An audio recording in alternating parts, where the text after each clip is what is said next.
how do we do the live thing? Can you write it down for me?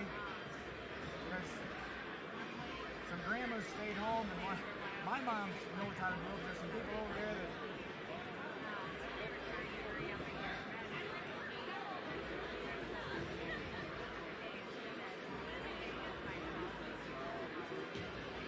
Would it? I mean, it's just, do I go to Westby's website or something? Or?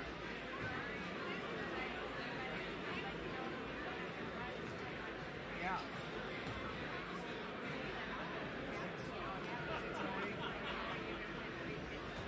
475 3873. I'll share it with some of the parents over there. Thanks.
They put them in. They just put them in. Yeah, for 100. Yeah. I'll tell you what. I was watching the Westby boys basketball game. I'm not sure what the Olympic has their YouTuber huddle camera. Cool shot. Really? It must have been in about 10 feet. And he was more down. Oh. And I tell you, it's really pretty interesting. It's like you're sitting in the bleacher right on top of it. That would be kind of cool. I haven't seen that before. I might have seen Michael take me up there.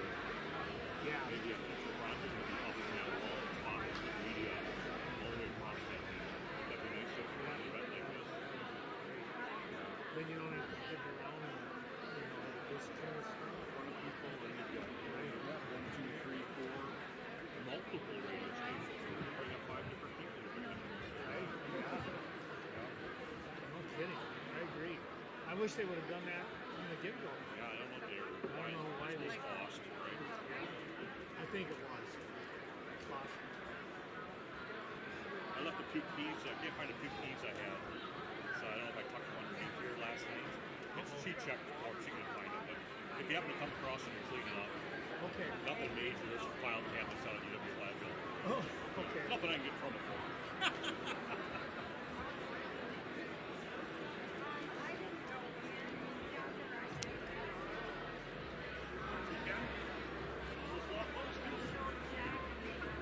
God.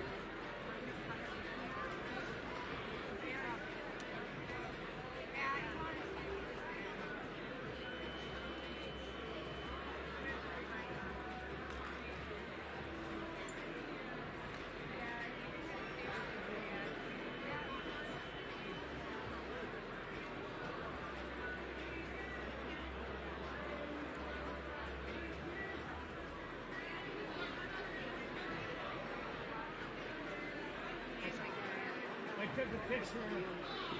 He took a picture of what I had, and he's going to distribute it. Thank you.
Did you get this?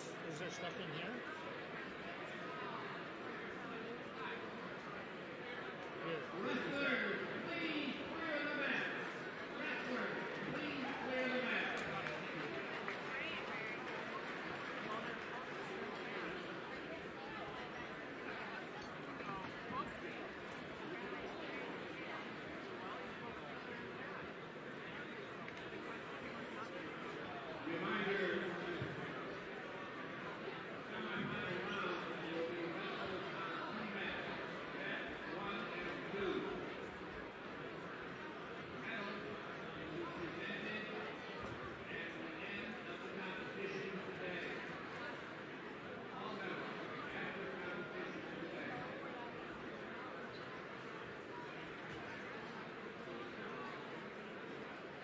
Okay, shall we go close here so we can test it? And we're not level, so check your handle, check your bubble.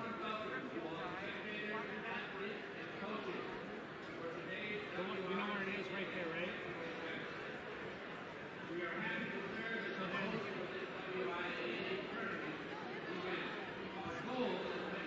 well, the picture here, okay, let me look.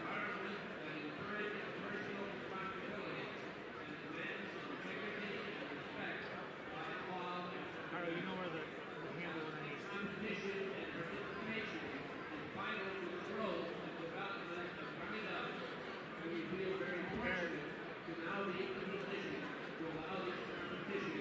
There, what? Right there is really good. What's it say there?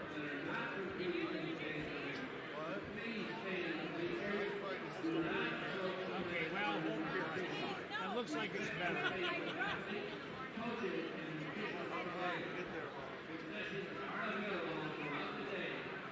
Please enjoy.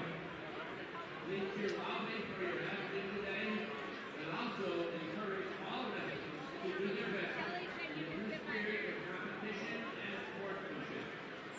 Finally, a message to all those competing today. Leave everything you have on the mat, and good luck.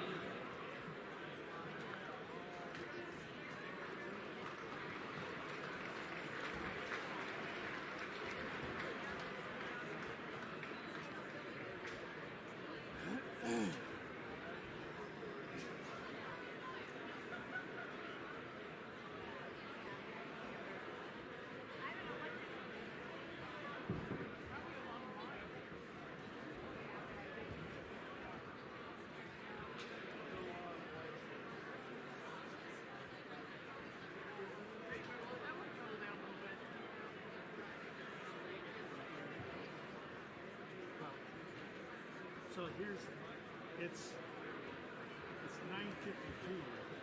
I don't think we can talk deep much. Let's wait, and we'll just come on. We'll talk. I think they're going to do the national anthem.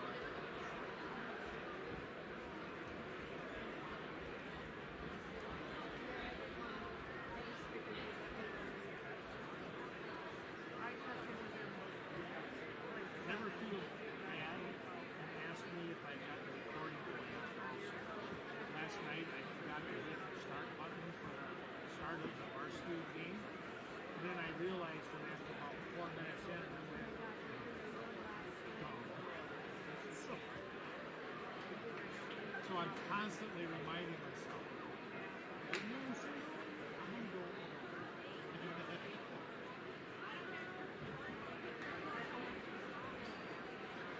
It's all on me, Sal.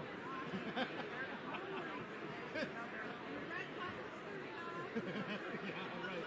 Oh, yes, it is. All the way.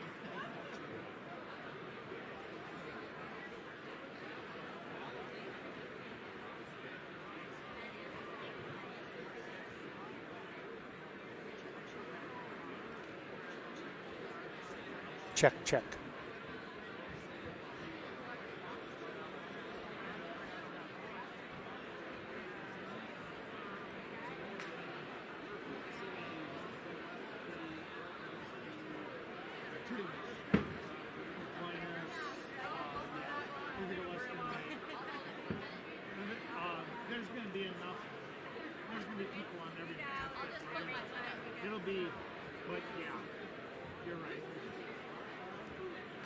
like the first match, 106.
Good morning, wrestling fans. Ken Manning, Western Wisconsin Video Productions, along with Shelley Keenan and Carl Zuby.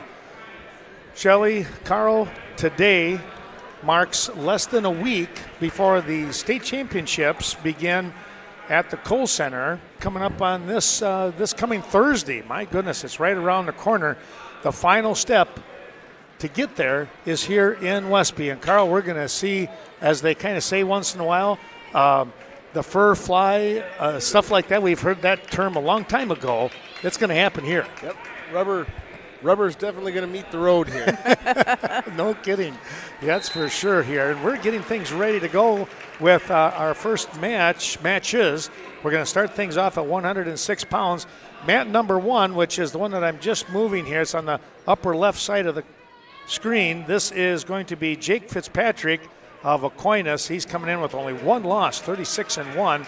He'll pick up an early takedown, and he is taking on Lucas Christensen of Iowa Grant Highland, and he has a nice record for a freshman at 22-12, but he's got a tough task here with the number 1 ranked Fitzpatrick. Meanwhile, Carl, we have we have a Westby Norseman out here on mat 2. That's in the upper right. Who do we have there? That is Jaden Geyer of Westby, 21-6 freshman, and he is facing off against Aiden Gruenfelder from is that Pecatonica Argyle? Yeah. Yes. He's also a freshman, 38-5. Well, we just had a 51-second pin over here on mat number 1 with Fitzpatrick picking up the victory. I just put down Fitz because I think that makes sense. It does fit. Shelley, over on your mat, we have mat 4. You are in the lower left side of the screen, and we have a pinning combination going on down there. I have Jaron Grimslid from North Crawford Seneca, 27-10, a freshman, and Rowan Carey from Mineral Point. Is that correct? Yes. 27-2, also a freshman. The other match going on is mat number 3. That's the lower left. This is Amarin Nutter of Fennimore, a 27-3 freshman. He was ranked number 1 at 113 and decided to go down to 106 he had a great match, or in this case, Fitzpatrick had a great match against him at the team sectional on Tuesday night, with Fitzpatrick coming up with a big win. And his opponent, by the way, is Alexander Radovich from New Lisbon. We're keeping an eye on that young man. 29-7, he's a sophomore.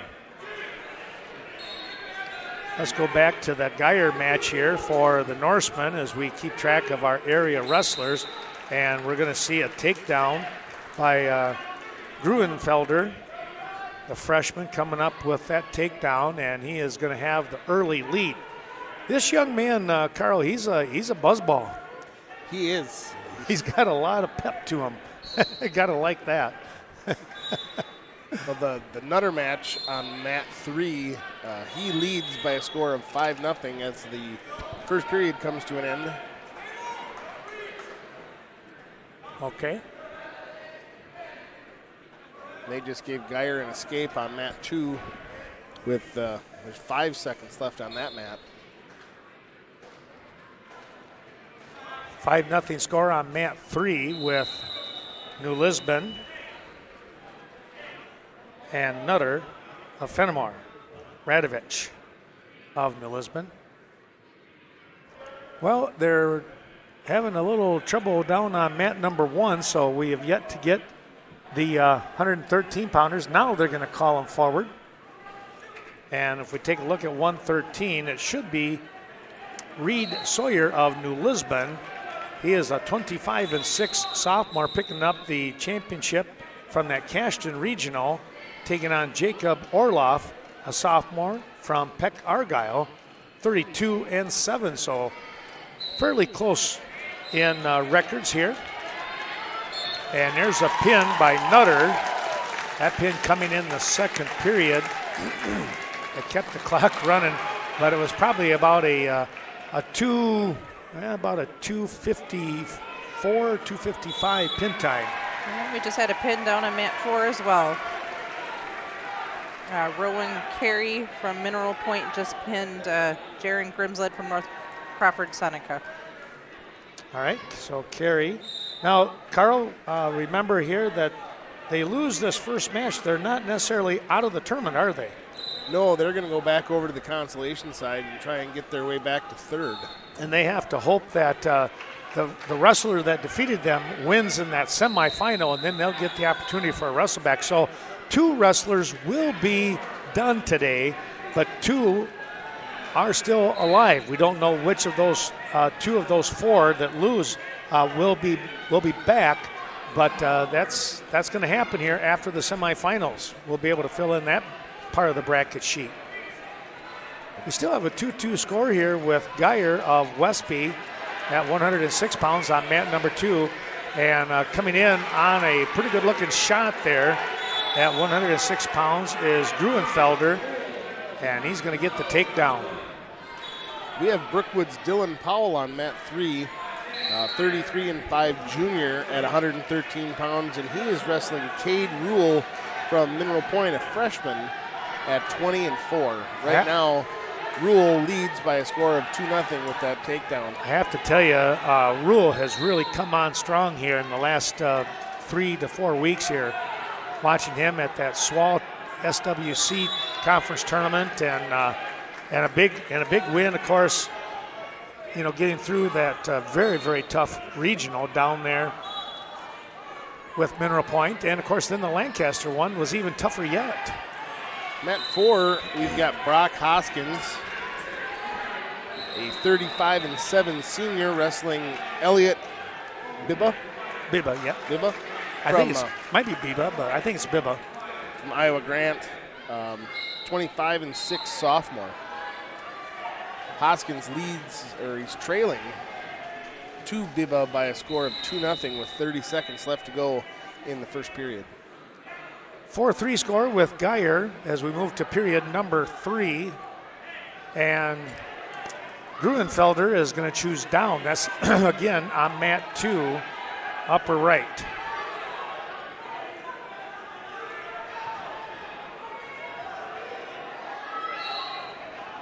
Taking a look here at 113 pounds, a 2-0 score on mat number 1. between Reid Sawyer of New Lisbon and Jacob Orloff of Peck Argyle. And it is Sawyer with the advantage, 2-0. 5-3 score now as Gruenfelder was able to get the escape on Geyer. Again, mat 2, upper right. Well, thanks to everyone for coming on board, and my sincere thanks going out to all of our sponsors. We'll mention those later on here in the tournament, but you know, Nathan King did just a super job. We had some problems after our experiment, our trial run last night with the boys basketball game here, and all of a sudden our YouTube channel got kicked off the air. There's a takedown on a good body lock, and there's going to be a little timeout here as Geyer kind of got his bell rung a little bit. His head hit the mat just a little too hard. But no penalty. It was a solid takedown. Anyways, Nathan got us back up and running. We've got 4 different sites. So, folks, if you're watching on channel 14, be sure to let people know. All they have to do is go to the Westby Area School District site and scroll down a little ways, and there's going to be like a paragraph form, if you will, different ways that you can get to the stream. So let your friends know that do not have Vernon Communications how they can watch. And of course, we're on channel 14 as well. So thanks to Nathan King here in Westby. 4-0 score. Sawyer is out in front on mat 1. Hoskins is trailing by a score of 6-1 with 44 seconds to go in the second period. Down on mat 4. A 2-0 score with Dylan Powell, and now it is 4-0. Rule getting the reversal here. That was with about 12 to 15 seconds left in that second period, so time is running out here in period number 2, and there'll be a fresh start here in period number 3.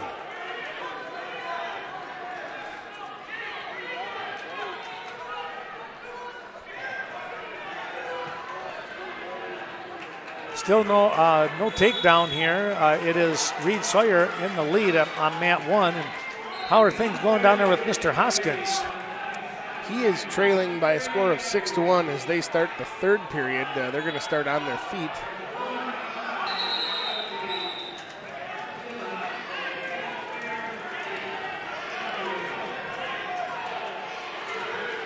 Oh, and a missed head throw by Hoskins as Biba gets the corner and extends his lead 8-1. Hoskins had a little bit of a tough time in the second period getting out of the bottom. Powell has just given up some back points here as he got wrapped up into a tilt. It's now going to be 9-0, I believe. Make it 12.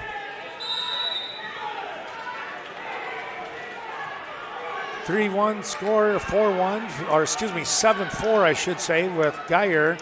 And this match is just about done. And there it is. So Peck Argyle going to pick up the win in Gruenfelder. So he will move on.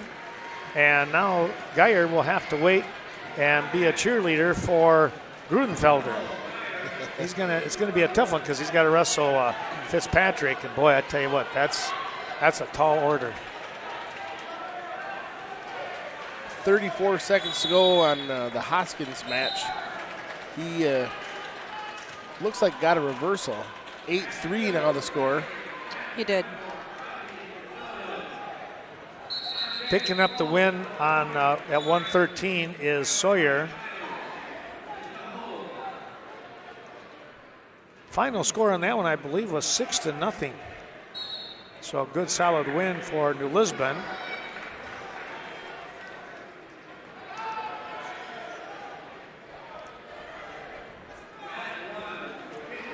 Meanwhile, it's going to be an 11-0 score here with Cade Rule of Mineral Point. He'll pick up the victory over Dylan Powell.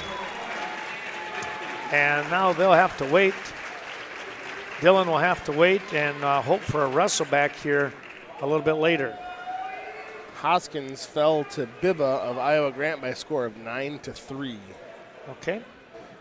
And then we'll have the last 113-pound match on mat 2. And we got Vinny Klum out on mat 1, excuse me. Well, let's take a look at 120 pounds. I better write in that score, or at least the winner. Well, Vinny Klum making his sectional debut as a freshman, coming in at 14-22, is wrestling Gunnar Wolpat of Royal, a 33-3 sophomore. Yeah, that's going to be a tall order, but I tell you what, Vinny is just, he's really done a nice job throughout the year. He's got a great heart. He just keeps right on coming, no matter what the score. Mat 3 is the other Geyer twin, Clayton Geyer, 16-10 freshman, wrestling Brookwood's Alex Guzman, 19-15 junior at 120 pounds. Guzman giving up the takedown will try to come up with an escape here, but Geyer gets back in good position there, Carl. Yeah, he was able to get back around the corner and stay back behind the shoulders, good, control the hips. Coming out onto mat number 2, it's going to be Brecken Minch of Fennimore, and he is taking on, let's take a look here. Maybe, is this at 113? No, this is at 113. This is Jonathan Montes from DeSoto, 20-21 freshman. Crap coming in at 19-3. He's had a great year. Wolpat had a 48-second pin time over Vinny Klum of Viroqua. So that'll bring up our first 126-pound match. And that is Colin McKittrick of Royal, a 33-6 sophomore, wrestling River Valley's Shane Duffy, 29-15 sophomore. Riverdale, sorry. Did I say River Valley? Well, there's River Ridge, River Valley, Riverdale. They're all river. They're all river. You can't be too wrong. There's water involved. We should be on target.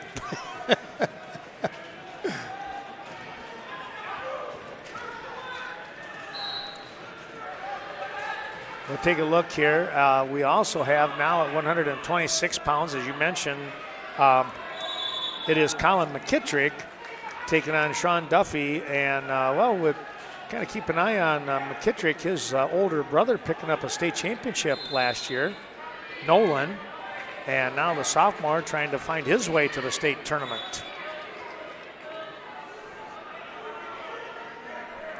Down here on mat number 2, it's a 2-0 lead here. And now picking up some back points is Minch, very close to the fall. There it is. That at 113 pounds. Minch, or check that, Ian Crabb. There's some Lancaster ties that I know with those names, so I got them mixed up a little bit. So Crabb with the pin. He'll take on Reid Sawyer now of New Lisbon a little bit later on here. We're going to go to 2 mats, by the way, folks, when it comes to the semifinals, so we'll look forward to that. That's coming up, well, probably about another hour or so. Usually they figure the first round with 4 mats takes about an hour and 15 minutes, and we're about 15 minutes or so into today's quarterfinal round. Down on mat 4, looks like Minch of Fennimore is leading that match by a score of 4-0 over Tucker Cobb of, that must be Marathon? I'm guessing. All I see is abbreviations. 120. Let me look here. Yep.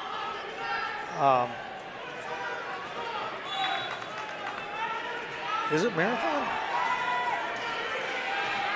I'm trying to remember who was down there in that neck of the woods. That's coming out of the Mineral Point Regional. Well, is it Marquesan? I'll bet. Is it? Well, no, Marshall. Marshall. There we go. Okay. I'm glad you guys got that figured out. Boy, I tell you, that was a tough one. Yeah. Got us thinking.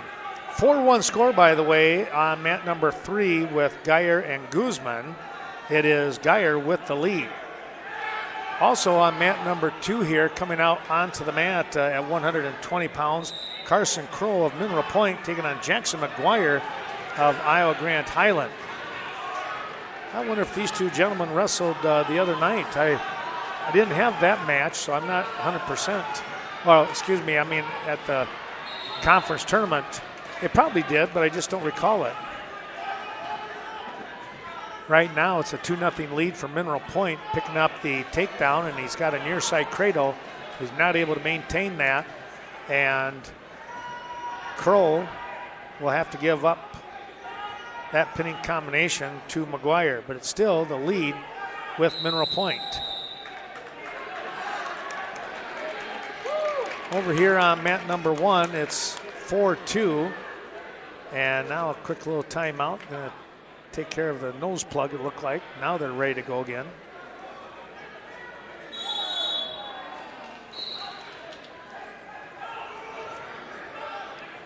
Got 1 second left in period number 2 on mat 4.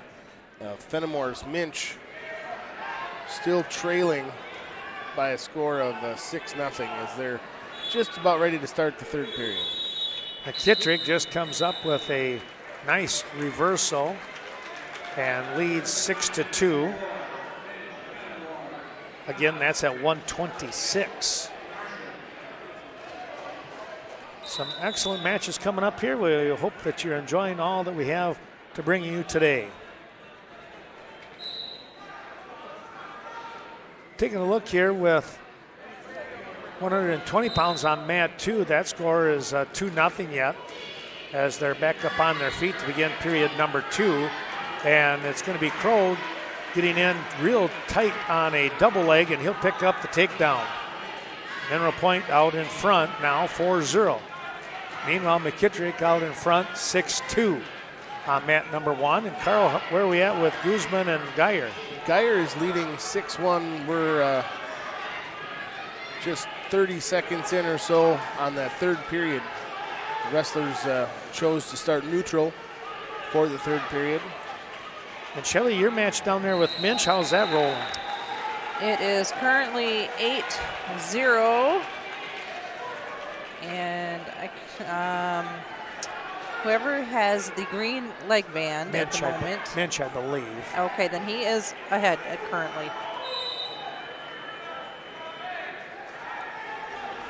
Both uniforms I'm not familiar with. So. Yeah, right. That's well, and I think Mineral Point, Fennimore, they're actually wearing a different singlet here for the first round. So in period number 3 on mat 1, they start back in the neutral position.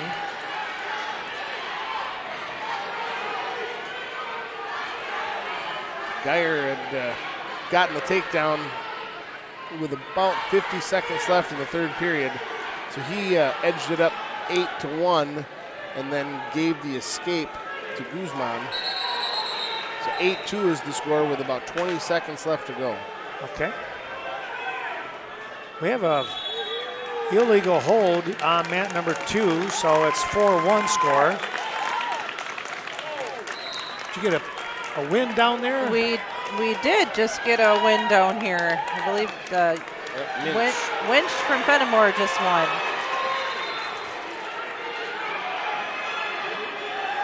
Was that 8-0, or did you see by chance? I actually did not see by chance. Okay. Sorry. That's all right. Oh, we got a change of events here on mat 2 with Iowa Grant coming up with a pinning combination on Crowe. This is Maguire, Jackson Maguire, and time is going to run out. End of the period, 3 near fall, and now Iowa Grant will take the lead at 6-5. Geyer did end up winning by a score of 8-2, I believe, over Alex Guzman of Brookwood. So now we've got 126-pound match with, that is Ithaca Weston, I believe. Is that Templin? Gavin Templin? Yep. and Tyler Peterson of Marshall. Okay. Peterson a 36-9 junior, Templin a 19-7 junior. Well, I just got confirmation that our live is definitely working, Ken. Oh, good. Yeah, Good. my friend Ashley down in Seneca, who's watching, just gave me a shout out that it's looking good. So Well, great. thank you, Ashley. Yeah, glad to hear that. Well, a final score of 8-6, it looks like.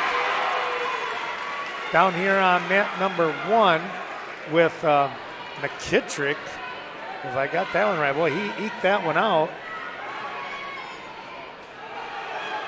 Over Sean Duffy of Riverdale. That was a great match.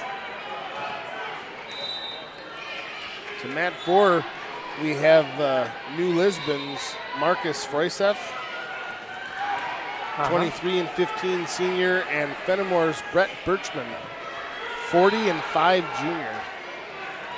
2-0 the score as Birchman gets away with the early takedown with 1:10 to go in the first period. 40-5, that's pretty impressive. Yeah. We're on mat 1. We've got a Blake Hanson stepping out onto the mat for the Norseman. He's taking on a very tough wrestler here.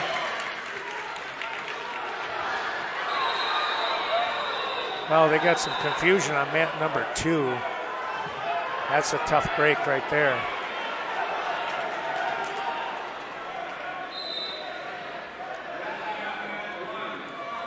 There was a whistle over on mat 1, and the official thought that it was, or the kids thought that it was their mat.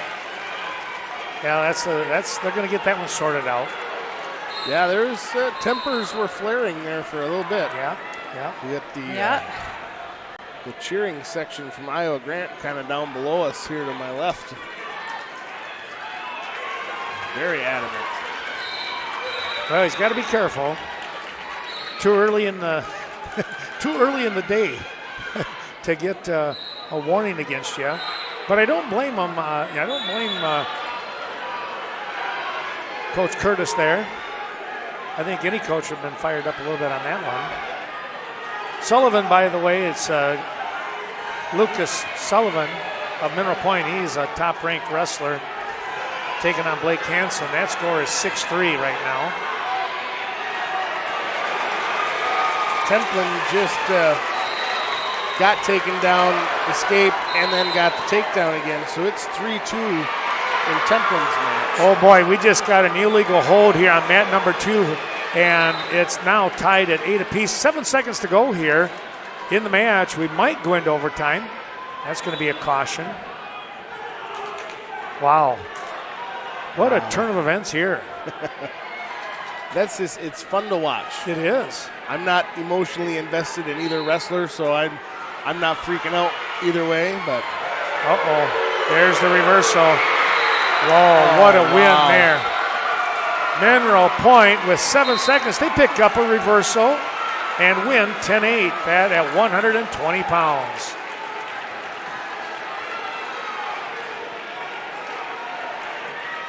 Wow. That was nuts. Templin's match, he went right into, I don't know if he threw him. My attention was over to mat 2. Yep. He's got him. He's got 22 seconds left before any near fall has been awarded. Right now he's leading by a score of 5-4. 15 seconds to go, second period. So he'll get at least 3 out of this. So it'll be 8-4 if he doesn't get the pin. Well, if I'm a coach right now, I'm telling him to look up. Look up and get that. There you go. Fennimore's Brett Birchman is leading by a score of 6-0 on mat 4. With about a minute to go, second period. Let's take a look on mat number 1. It is now 9-3, Sullivan out in front. And on mat 2 here, we've got at 132 pounds, we've bumped up to that. I can turn the page here on. This is going to be Mineral Point once again.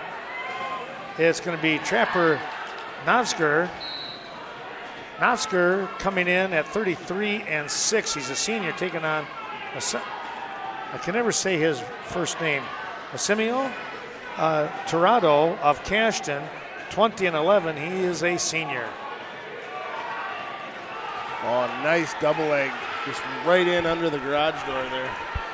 Very much so. Hanson trailing 11-3 on mat 1 to Sullivan.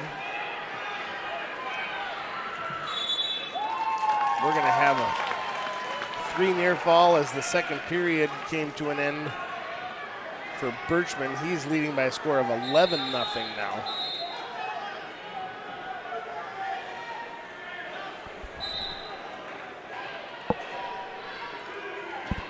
Carl, I'll have you just kind of keep an eye on things. I got to turn my mic down just for a minute.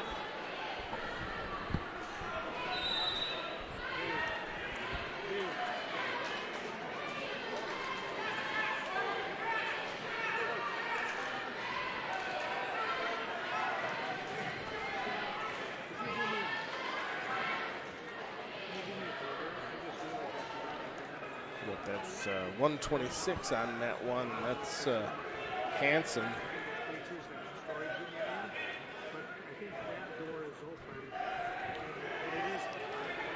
Sullivan in with the shot attempt. We just had a technical fall down here on my mat, down on mat 4. And who is that? Fennimore? Birchman, yes. Birchman, just won by technical fall. I tell you, he's a tough character too.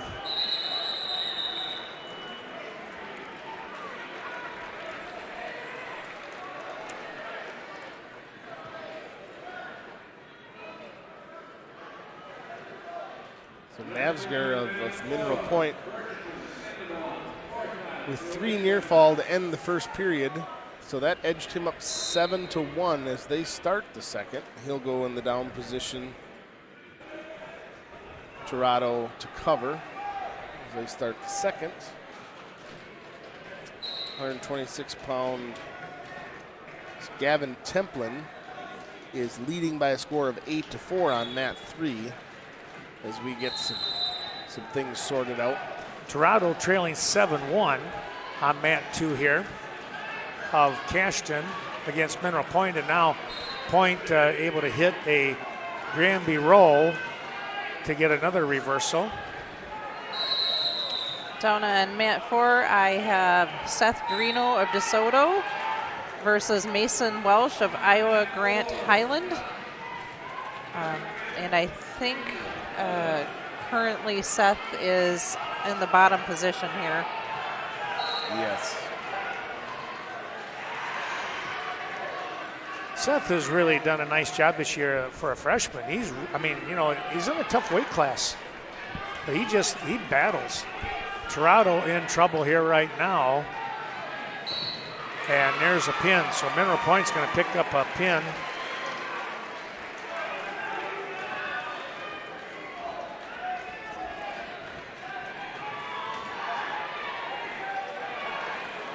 Templin, 12 seconds to go. He is in near fall criteria. He's got the special locked up. And Grino just was pinned by Welsh from Iowa Grant Highland. Minute 33 pin time. No. Yep, 33. Well, Ethan Dobbs got to be coming up pretty soon here. Yeah, he should be.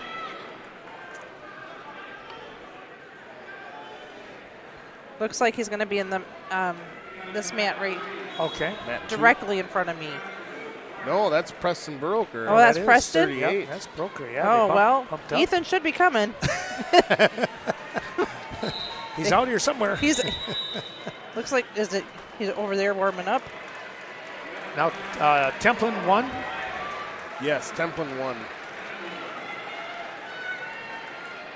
Mat 3 is going to be Aquinas' Trevor Paulson at 132 pounds against Marshall's Drew Johnson. Johnson, a 40-5 junior. Paulson, a 21-11 freshman. Sullivan picks up the win. And now we're going to have two Viroqua wrestlers up on the top half of our screen. 138 and 132 as Dobbs comes out. Oh, Viroqua got away with the lat drop right on the edge of the mat. And he almost didn't make it, was able to squirrel his way out of it. Right now we're deadlocked, right half in, half out. At 132, Ethan Dobbs. His opponent is Nick Stitzer of Riverdale. No takedown yet.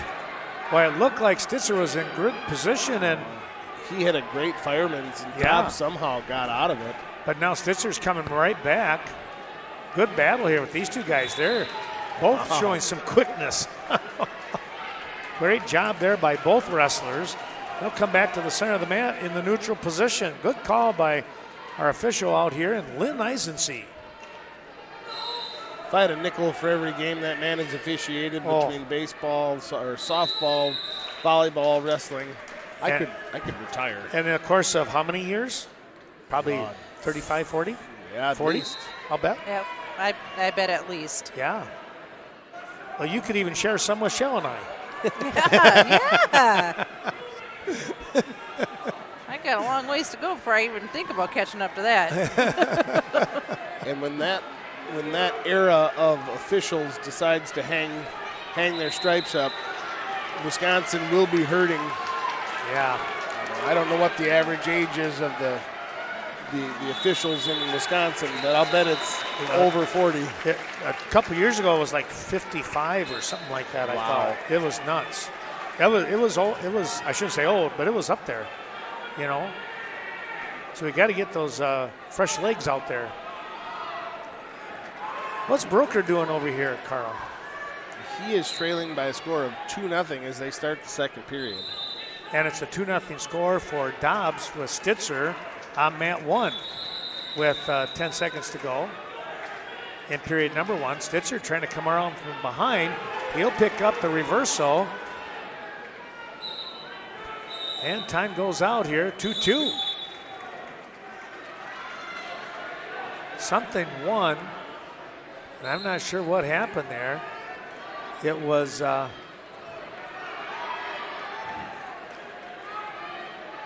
one green, whatever it was. So I don't know what, I really don't know what Nick did that was wrong. Yeah, I'm not sure. Now down on mat 4, Fennimore's Tristan Stout and Mineral Point's Taran Riley. We are 12 seconds into the second period. That match is tied 1-1. On mat 3 there, Carl, that's Paulson and Johnson, right? Yes. Okay. Yep.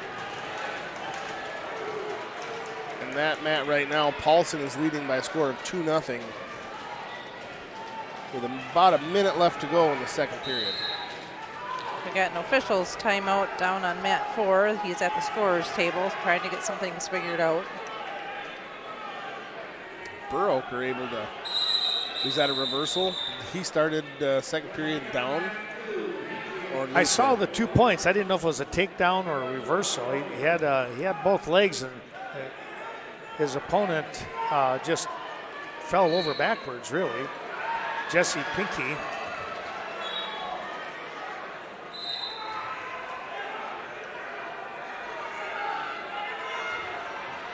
Dobbs trying to get up and out, but great position right now by, well, it was great position by Stitzer, but now trying to cut the corner here is Dobbs.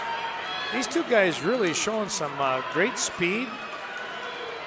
Oh, there's a step over, and now some back points for Dobbs. He's got the reversal and picking up near fall.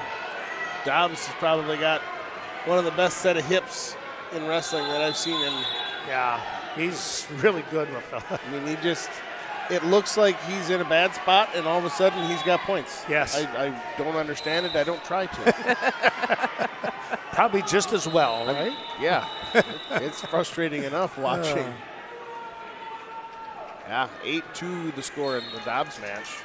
End of the period with Broker, and Preston is out in front over Jesse Pinky.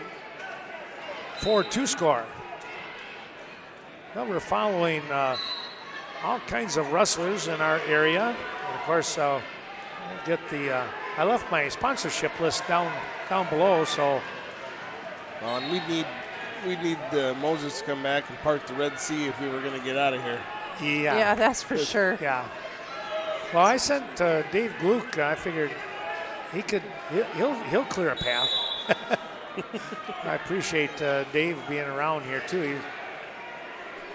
He said if you need any help, and I said, well, I think I left it down in my black bag, so I know he had to get stuff out of here because it's so crowded. Oh my goodness, is it ever? Tristan Stelt is leading by a score of 2-1. There's 6 seconds left in period number 2. It's been a good match to watch. That Paulson match with Johnson, that's a 2-1 score, as you said. That's going to be a very, very tough one there.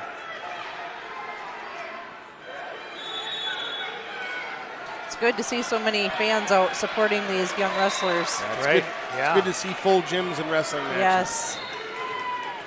Dobbs now 10-2 the score as they start the third period. Well, as we talked, Dave was able to bring up my sponsorship, the list of great folks, wrestling fans, and we'll talk about them. We'll do the old quick hitter throughout today's tournament action. We're in the quarterfinals at 132 and 138 pounds. Glad to have everyone on board, and our thanks going out to Stanek Dental. That's Dr. Erica Stanek cheering on the Blue Goats. Southwest Technical College helping us out today. Appreciate their terrific support. Of course, they're located in Fennimore. 10-2 your score with Dobbs over Stitzer. And there he is again with those hips, Carl. Yeah. Picking up another 2. Burroker has pulled up 6-3 now as that score with 10 seconds left to go. Oh, wow.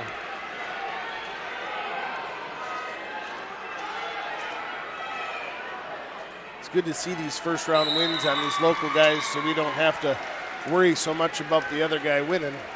Yeah, there you go. So that'll be the final score, 6-3 your match in the Burroker-Pinchy match. Dobbs, under a minute to go, 45 seconds. He leads 12-2. Stelt has edged his lead up 3-1. And who won the Aquinas match? Well, I'm just by the way the Marshall wrestler is walking off the mat. I'm going to say Paulson. I got to say Paulson on that, yeah. Dobbs picks up the pin, by the way. Wow.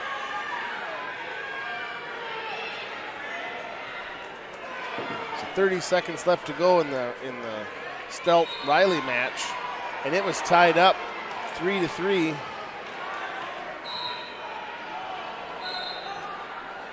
And Dominic Hanson now 29-6 senior wrestling Nate DeWitt of Brookwood, a 27-10 senior on mat 3.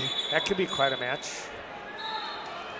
Yeah, we may have an overtime match on mat 4. There's 6 seconds left. We're tied up 3-3. Wow. On mat number 1, let's take a look there at 138 pounds. This should be, looks like Linder. It is Linder of Isle Grant Highland. And I believe, I want to say Waterloo, Ryan Sturgill.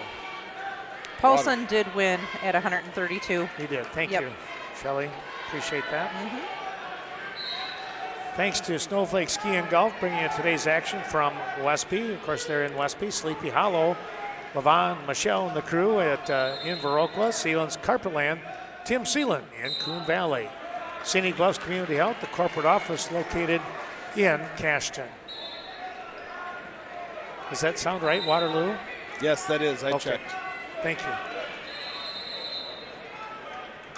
Not that I would ever doubt you. Yeah, right.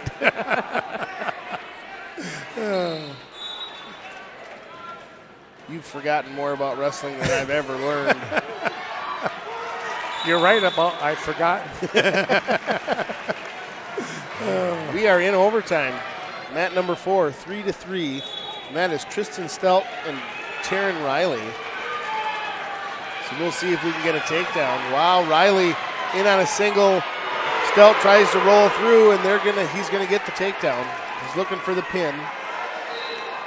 He was in near fall. Now they'll stop the match. So Riley, your victor at 138-pound quarterfinal.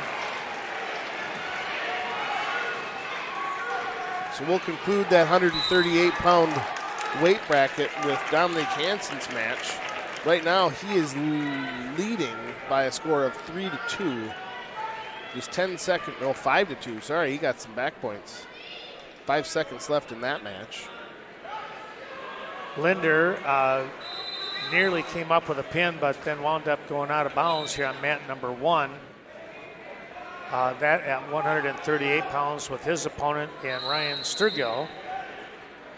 So we have 145 out here on mat number 2. We're going to have Lincoln Manning of Westby. I knew I'd do that sooner or later. Yeah, I want him to be with me. Ithaca Weston. He is going to be taking on a tough opponent, familiar one in Christian Orloff of Peck Argyle. Those two wrestlers have split in this season. In fact, there they are out on mat number 4. And a quick shout out to my mom, Elma Manning, watching the grandson on Channel 14 back there at Ithaca. Hi, Mom. Hi, Mom. Well, right now Orloff has picked up takedown and then a 1 escape here. Trying to come up with a throw was Manning, and Orloff is going to pick up another 2. Manning trailing 4-1 here. We'll keep an eye on that match as well as others, or at least I'll try to keep track of the others. But I have to tell you where my eyes are going to be. I couldn't guess. Down there on mat 4, yep. But I'll be glancing, trying to come up with a cradle situation as Orloff. He's got it locked up, but not been able to get the turn here as Manning continues to fight this one. Trying to catch the leg here of Orloff. Orloff will readjust. There's Linder with the pin.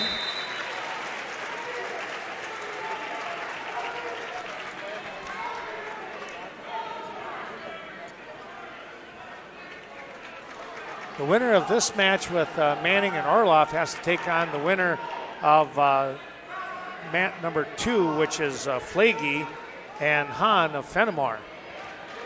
And right now, Flagey is trying to come up with a pinning combination. He's got it locked up and picking up some back points.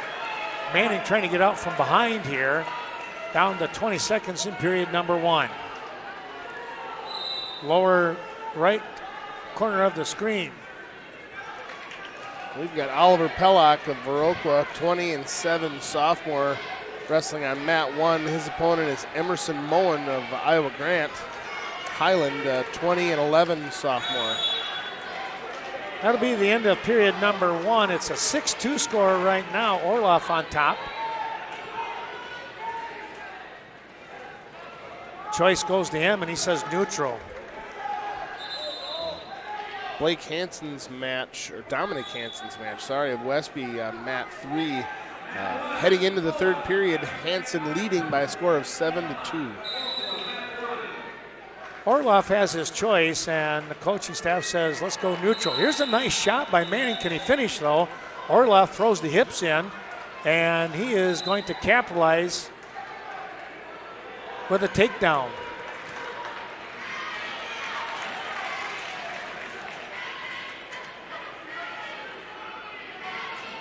Manning has an arm caught here, trying to come up over the top, but nothing happening there. Orloff scoots back and regains control.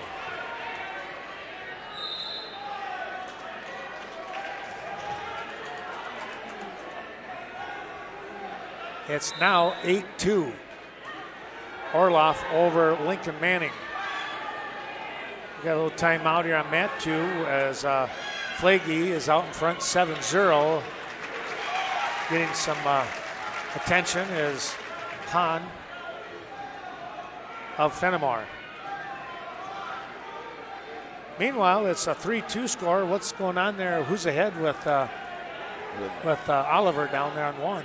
He had the takedown, gave up the escape, and then got taken down. Okay. So Mullen leads by a score of 3-2. There's about 15 seconds left to go first period.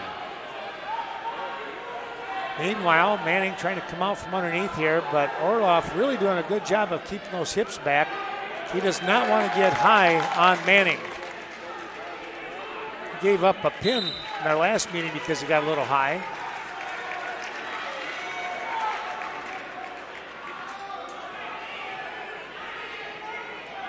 Yeah, watch those shoulders. That'll be potentially dangerous.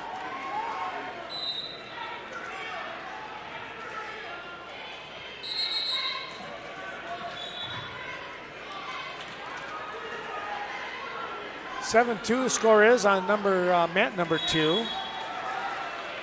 And that'll be the end of the second period. 8-2 score. Manning trailing Orloff of Peck Argyle. Manning's going to go down, and that's, well, he really kind of has to, but he's going to have to figure out a way to get those hips off, Orloff's hips off from him.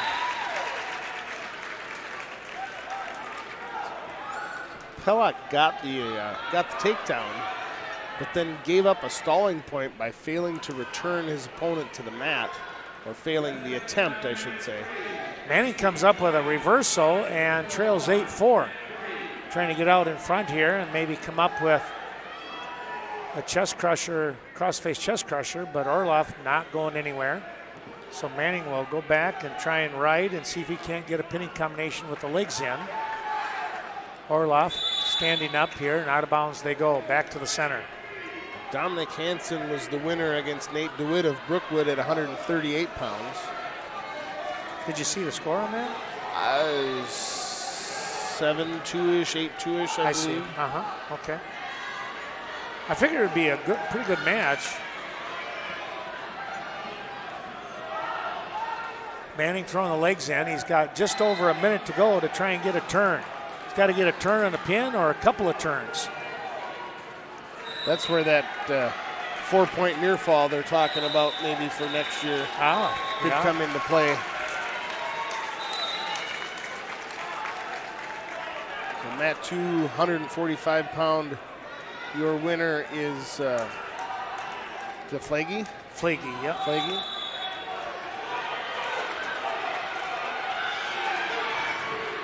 Pellock with another takedown to pull ahead with 1 second to go in period number 2. 6-5 the score as they head into the third period of action.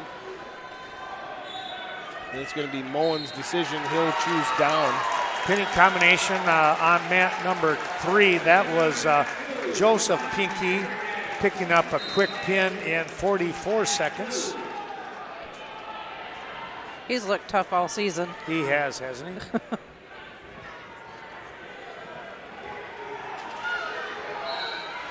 Well, time running out for Lincoln Manning here as Orloff is content to stay on his base and not get turned here. Pretty good effort, but going to fall just a little bit short here. He's got 2 near fall, and it's going to be 8-6 as your final score. Orloff will pick up a 2-point victory. It's back and forth on that one. Now Pellock trailing 7-6 as he tries to hit the corner on a reversal, but Mullen with the leg in on that left side prevented him from turning the corner and getting a reversal. Riley Wanek, he's got to be out here somewhere, right? Is he out here with Klinkner? No, that's 52. No. On mat 3. We've got Garrett Vatlin on mat 4 of Westby, a 33-8 junior facing off against Ross Lindsay of Mineral Point, 21-11 senior. I'll keep an eye on that. 145 pounds. Well, this is Brozinski here on mat 3, taking on Zanzowicz from Fennimore. Zoom tight. Thank you. Easy for you to say. Brozinski looking to come up with a fall here. Whoops, I guess I better move the camera over so folks can see. That always helps. Maybe a little bit. Well, Oliver's trapped underneath. 25 seconds to go. He's trailing by 1.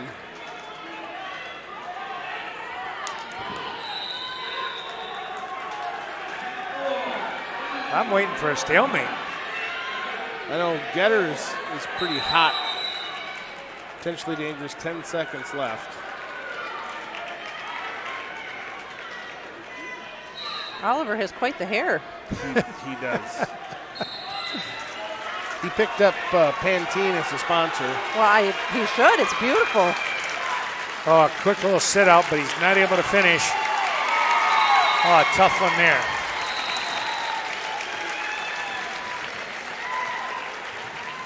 Brzezinski just won on mat 3. Okay.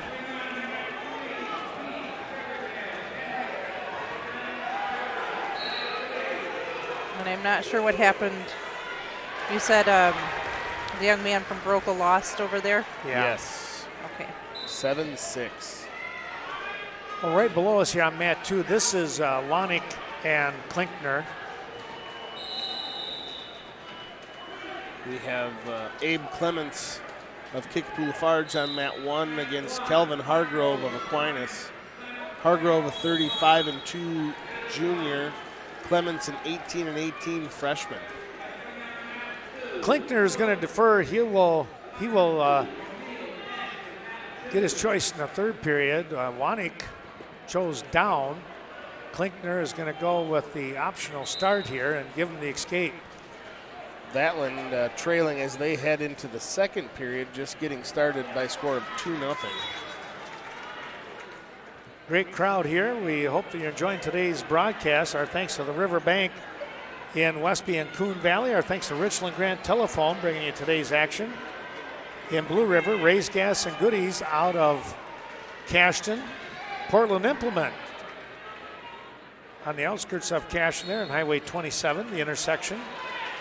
And also Premier Co-op right here in Westby, down in Richland Center. Thanks to Kirk Lair, by the way, speaking of Richland Center, he's covering the Hornets and the River Valley Blackhawks. Meese just picked up a win over there on mat 3. Boy, we jumped up to 160. I was going to say, where in the heck is that one at? Vatland on the board with an escape. 2-1. Abe Clements in trouble on mat 1.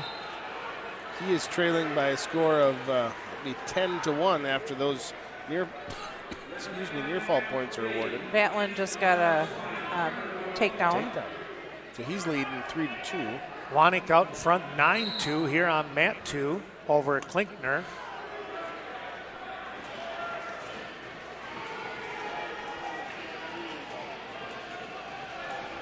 At 170, oh, there's a potential pinning combination now off of a takedown. Yeah, they're messing with us now. They're way up to 170. David Farjan.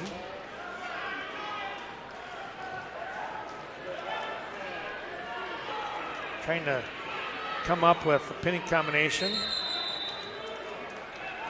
He's taking on Sam Schwingles. Now is that, it says P-A-R-A. Do we have that one on there? Which one? P-A-R-A. P-A-R-A, it's at 170. That's a new abbreviation for me.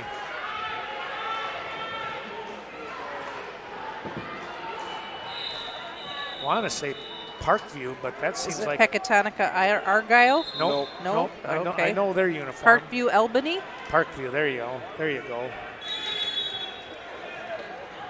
I was just looking at the names of teams with P's and A's. Austin Winker up on mat 1. He is wrestling, let's see, Hunter or Osrio. Turn of events here now with Farjan. He had the pinning combination. Now he's on his back, fighting for his life. He'll base out. Good recovery here, but he is going to be trailing 6-5 now with 20 seconds to go in period number 1. Vatlin now trailing 4-3, 30 seconds into the third period. Winker on mat 1 with a takedown. He's leading 2-0. Just 30 seconds in. Out of bounds they go. Klinkner driving in on mat 2 here. 13-3 your score.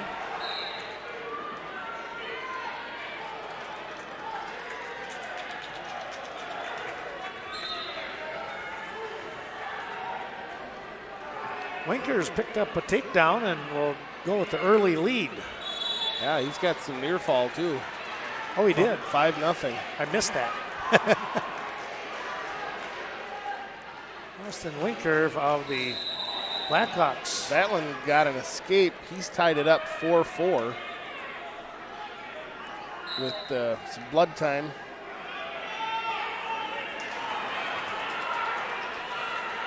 Klinkner trying to come up with a takedown here, and he does earn the 2. He's got a reverse half in. They're going to stop that one for potentially dangerous.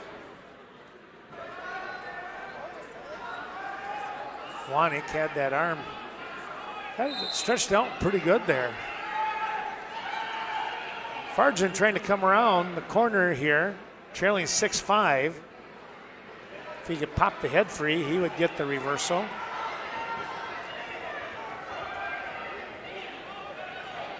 And he's going to get it right there. He'll retake the lead, 7-6.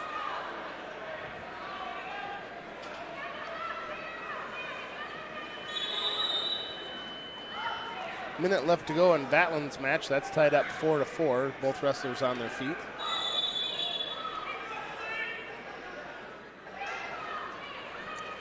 We've got one match to go in the 152-pound weight class. That's Colin O'Neill of Cashton and Jacob Suter of Waterloo, I believe. I don't have a score in my book for it yet.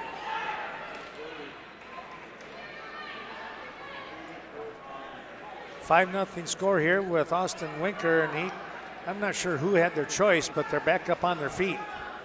What weight class were you looking for? 52. Here comes Farjan with a pinning combination.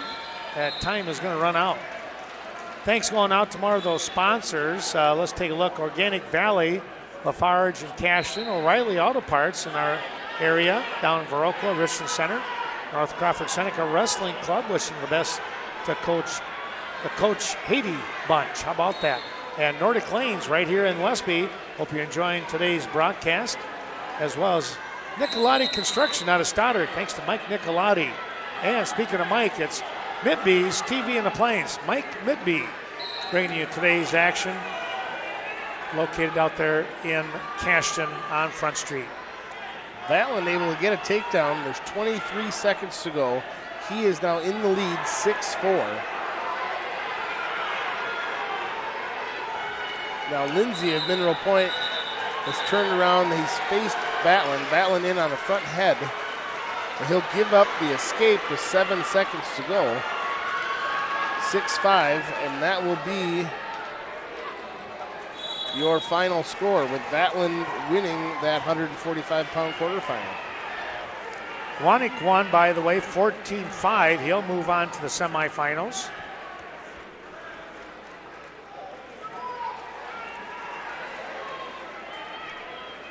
So we'll get the O'Neill-Suter match on mat 2.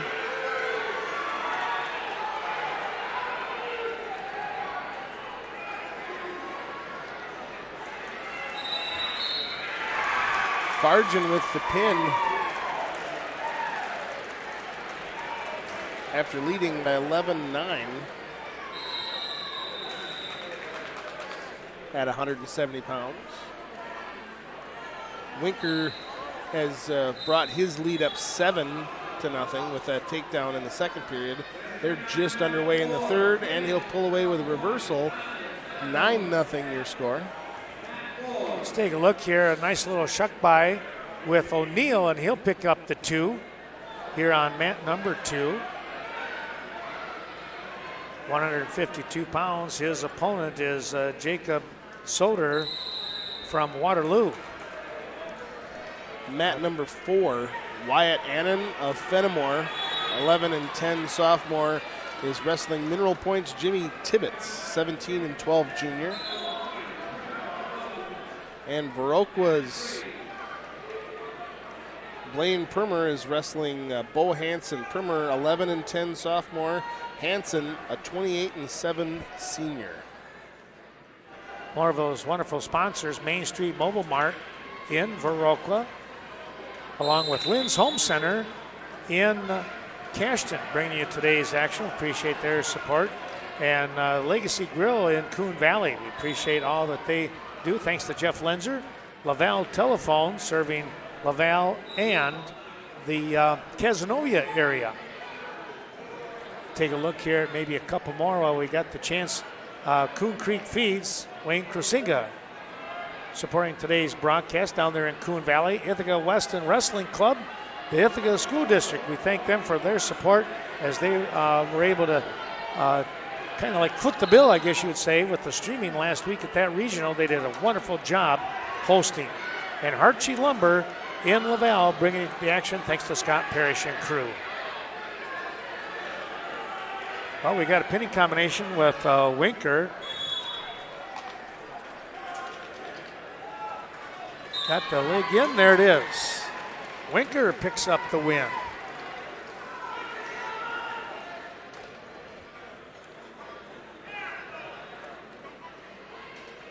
So he'll move on to the semis. Yeah, and he'll face Ashton Neese. Yeah, that's going to be a tough one. But he's got a great shot at things here. Permer trailing by a score of 4-1, 15 seconds to go first period. Still 2-0 score with O'Neill out in front here on mat 2. And Shelley, what's going on way down there? Way down yonder in the Chattahoochee Yes. at 160. It looks like the maroon singlet is ahead currently 2-0. That's Anand. So he is ahead 2-0 currently. Okay. Wrestling the Mineral Point pointer, Jimmy Tibbetts. 182 pounds. Riley Clark comes up with the 28-second pin over Alan James of Mineral Point. That was on mat 1. Who was that? Kalar of thank you. Aquinas. At 170 as well, there was a change for Riverdale. Kaden Renish was not able to go. He apparently was injured during the week, and so there was some changes. With that, Logan Wolf comes in. He replaces Nathan Blaschke, and Blaschke goes to Renish's position to take on Jack Schreier. So a couple change, just 2 little moves there. So Blaschke moves to the number 1 spot from that Lancaster Regional, and Logan Wolf comes in to the number 2 spot. He was your 3rd place finisher.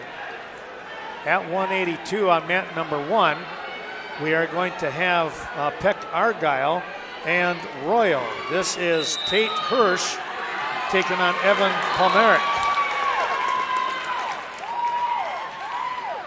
Both wrestlers still on their feet here. What do we got going on with 2-0 score yet with O'Neill? Oh, a big takedown by Palmeric. He's going to get 2, now looking for some back points. He's going to get 2 near fall. He'll jump out in front 4-0. But boy, we're going to get a toss and turn match here. Palmeric now picking up some more points.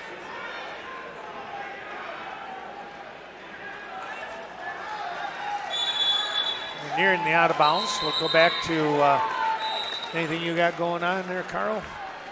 Well, Permer trailing 6-1. 1 minute to go, second period to Bo Hanson of Mineral Point. Mat 4, Tibbetts trailing Anand by a score of 4-0.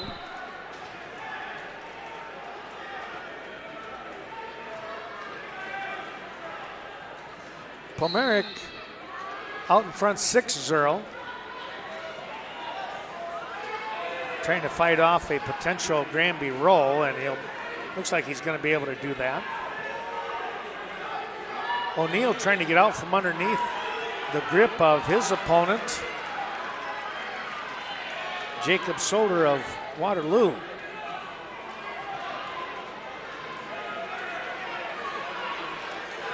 Trying to peel that hand away. He's got a chance here. There's the 2. Hanson picked up a pin over Primer of Viroqua. 2:40 the pin time for Bo Hanson.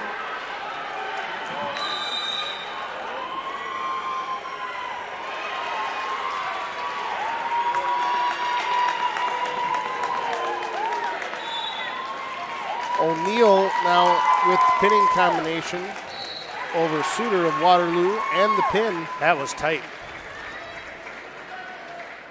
That'll conclude the 52-pound.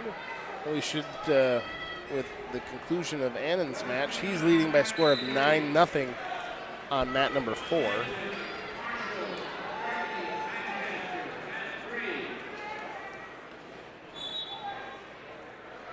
Aquinas' David Moline and Fennimore's Nathan Blaschke on mat 2.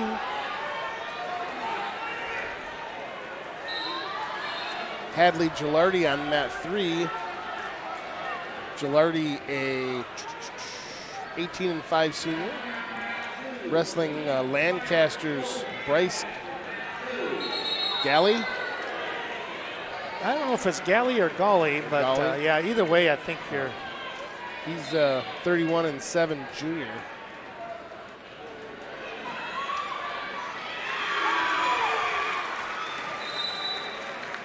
That could be one of those matches where the mat's not big enough.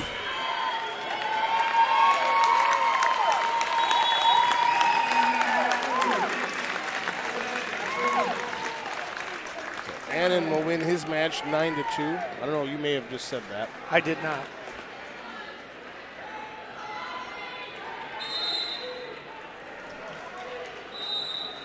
Gilardi leading by a score of 2-0 with a takedown with 1:15 to go in the first period.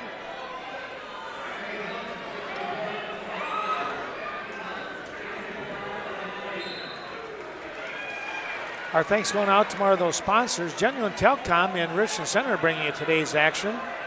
Evinger Equipment Sales and Service, that's Mark Evinger on the north side of Viroqua. Thanks to the DeSoto Wrestling Club helping us out. Wishing all the best to Coach Johnson. And, of course, Culver's of Viroqua on the north side. Also, Compeer Financial supporting our agricultural industry.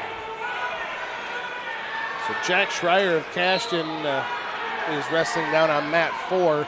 Who did you say his opponent was? That was the change. That's the change. He is going to be wrestling Nathan Blaschke.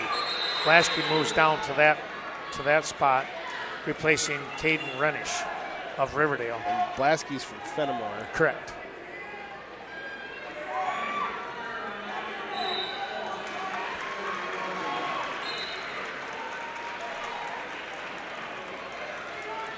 Gilardi still riding in the top control. He will give up the escape before going out of bounds. 2-1 now the score on mat 3.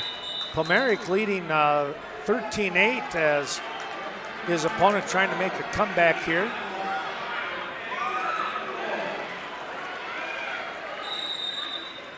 Having some problems with the clock down here now. Not sure what happened there, so we're going to see if they're going to redo that or what.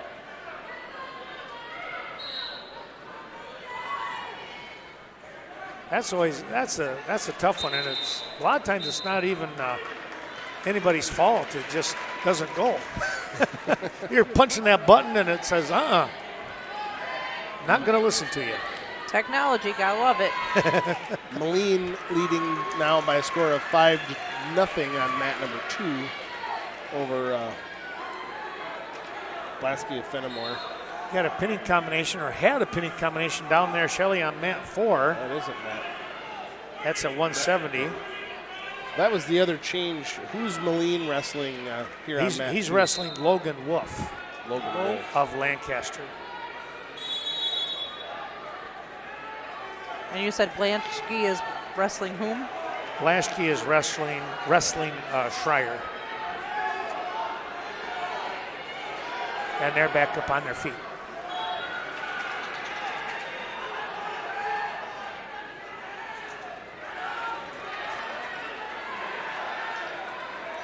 So Gilardi has tied up the score 2-2. 15-8 your score now with Pomeric and Hirsch. We're waiting for Jacob Manning and Cameron Wolf, Ithaca West and Fennimore. That'll be the final 182-pound matchup. That's probably going to be all the way down there on mat 4 again.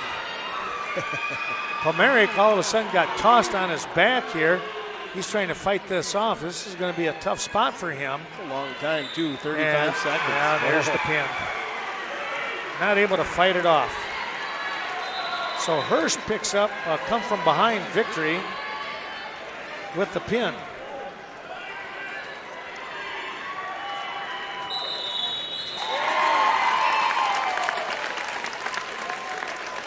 Sorry. Fennimore won that. Blasky. Blasky. Hirsch. Blasky.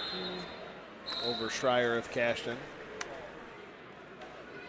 There, Manning will be right up here on mat 1 for you there. No Ken. way, serious? Wow. They must have done that just for you. We're going to have That's Ty so nice. Nottestad's match on mat 4. Okay. Westby's Nottestad, 26 and 15 junior, wrestling Peyton Havelick of Brookwood, 18 and 13 senior. No, this isn't Jacob over here. This is this is 195. This is Scallon taking on Hillsborough. And that is going to be Denver Hill, 14-11 senior, taking on Scallon, who's 42 and 4, also a senior. Denver Hill, he's from Hillsborough, correct? Yes. He was quite an excited young man last week after he won. Is that right? His family was sitting right next to us, and boy, there was quite the celebration.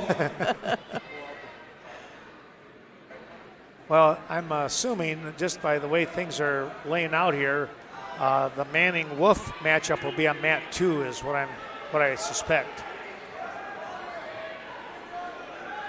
16-3 your score here at 170 with Moline and Wolf. Moline is just, he's just so good. There's another takedown. Looking for the tech fall, and that'll do it. Moline picks up the win, tech fall over Wolf.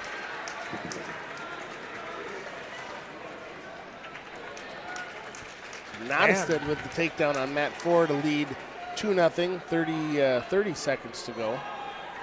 As he just got reversed by Havelick. So Thanks to Link.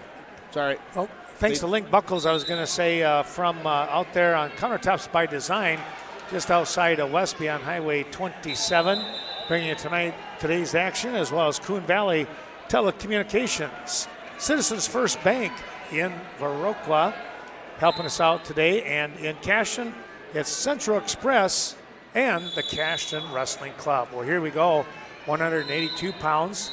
It's going to be a couple of tall, lanky wrestlers here with Cameron Wolf of Fennimore taking on Jacob Manning of Ithaca Weston. And Manning will pick up the first takedown here.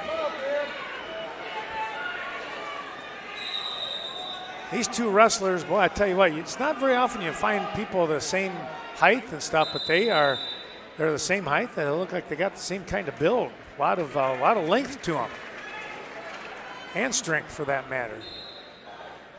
Right now, Manning trying to come up with a spiral type breakdown. He'll stay behind. Wolf staying on his base.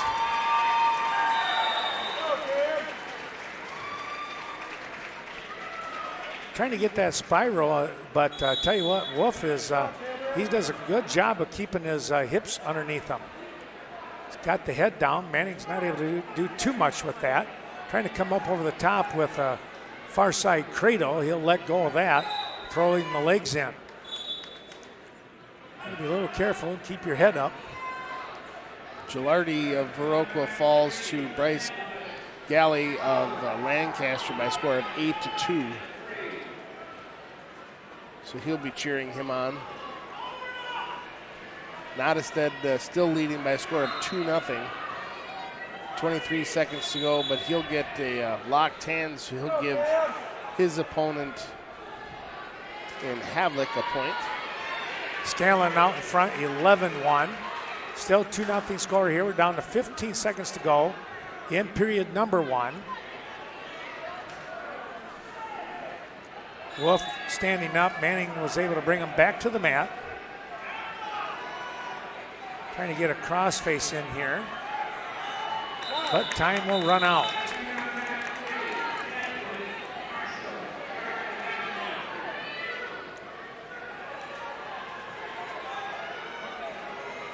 Not exactly sure what's going on down here in Nottestead. He just got pinned. Wow. That was a quick turn of events. Yeah, it was a lot of back and forth. Whoa.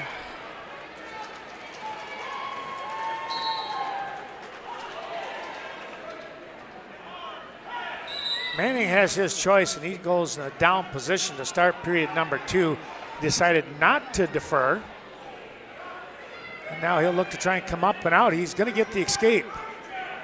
He'll lead 3-0. Shooting in, trying to get that single leg. Trying to scoot around behind is Wolf. Manning locking onto a single leg once again. Trying to turn back into him. Try to put him on his side here, but Wolf comes up over the top. Got to hold that. Oh, it's a cradle situation here on Manning. Well, we're not going to see this one with the fans up in the air. Manning trying to come out. He's going to give up the 3 near fall, and it's 5-3 Wolf. And Henry Brigham of Cashton on mat 4, a 9-8 sophomore against Cameron Winkers of Fennimore, 33-8 senior. That's on mat 4.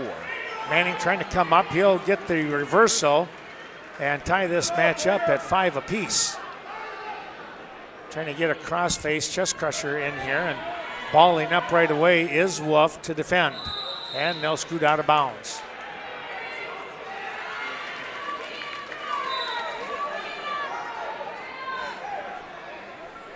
Wolf in the down position, Manning on top here with 40 seconds remaining in period number 2.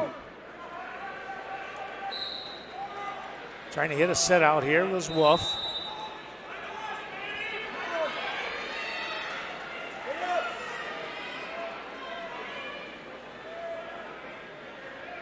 Got the head down on the mat, now you just got to do something with it.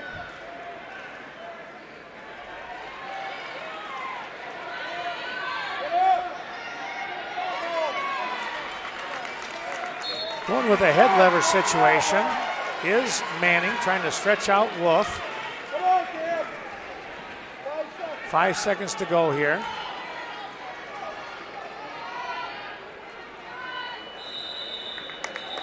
I think Lancaster's McCartney just won at 195.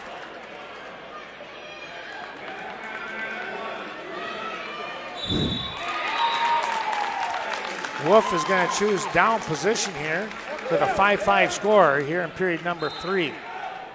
Winkers of Fennimore just won the 220 quarterfinal over Brigham of Cashton.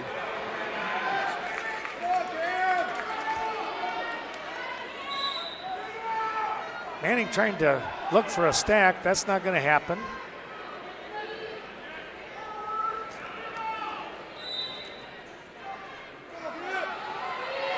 Now Wolf trying to come around behind. He's looking for a reversal. He's got it.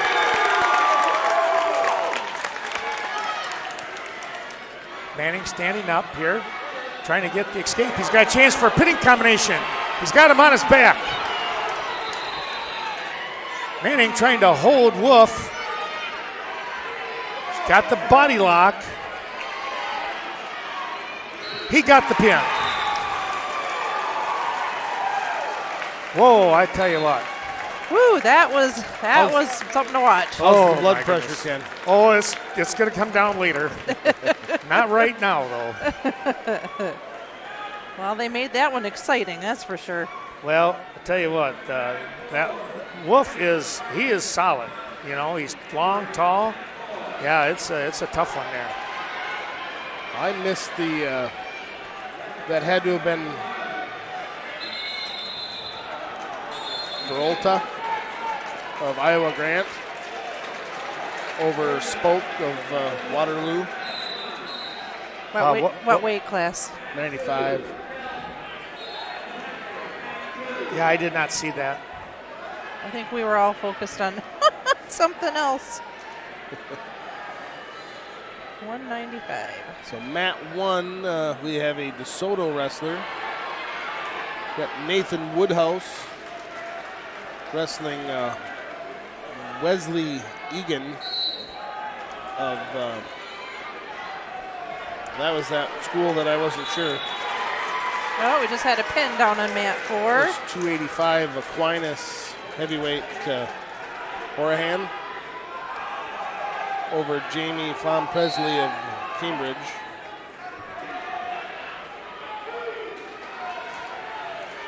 Thanks going out to Cashton School District helping us out with last week's streaming of the Cashton Regional, Cashton Farm Supply, Capital Wealth Advisory, Mick Cosgrove and crew down there in Richland Center, Campbell's Mobile, Cristo, and Solar Meats Rich bringing you today's action.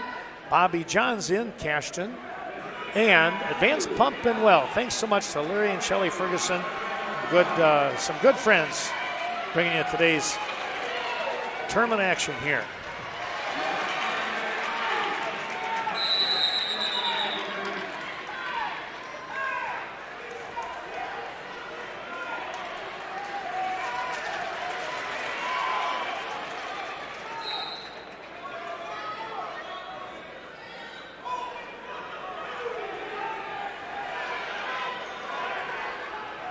Woodhouse out in front 4-1. Yeah, was it Parkview or Partyville? I think that was Parkview. I believe. I got to get my mind straight on that.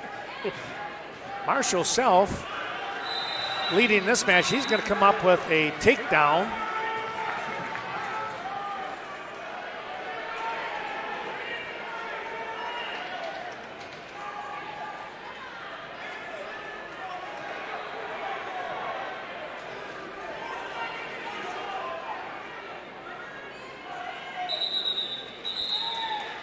Three-two score. Self is back out in front.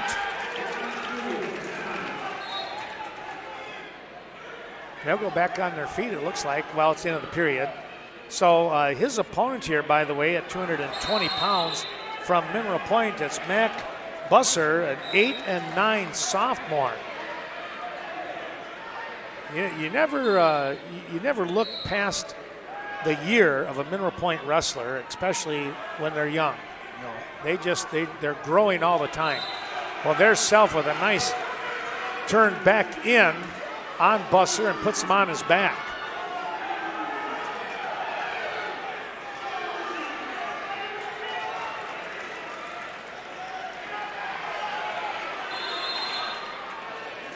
Trying to come up with that pinning combination. There it is.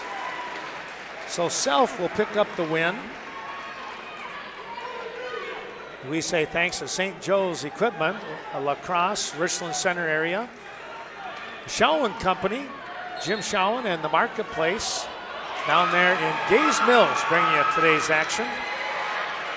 Torkelson Funeral Home in Cashton helping us out today. We thank them so much. Along with Tractor Central located between Westby and Viroqua for your John Deere needs. And, today, I think I mentioned at the beginning, but my sincere thanks to the Westby Area School District for their support. And, they set the stage in order to do the streaming. We can't thank them enough for all their great help. Time winding down here in this quarterfinal round. Woodhouse, it's a 7-2 lead for him. On mat 1, they have a timeout. We have another big match right here, guys, on mat 2 with Marchwick and Gratz.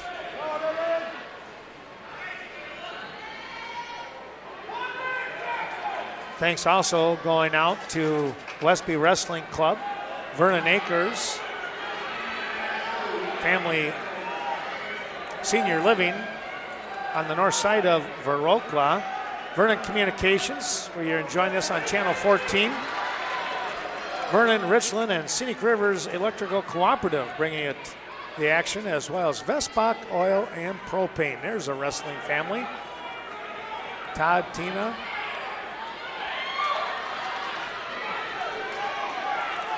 Ryan.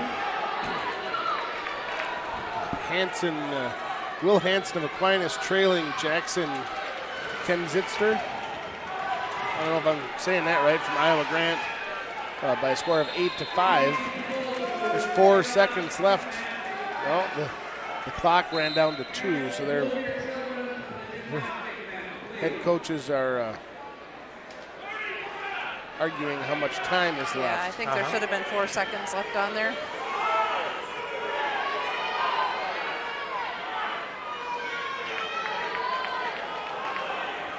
Oh, a big throw. Trying to come up here is Grass. Is not going to get it. Marchwick has him caught here. Can Gratz get back to his base? He is able to do just that. Wow. He's a big man to keep down. Oh, like I tell you what, he is. That was quite the throw attempt. Time runs out. It should be 4-1 score. There it is. Woodhouse leading by a score of 12-2 as they start the third period. Marchwick says, I'll go down.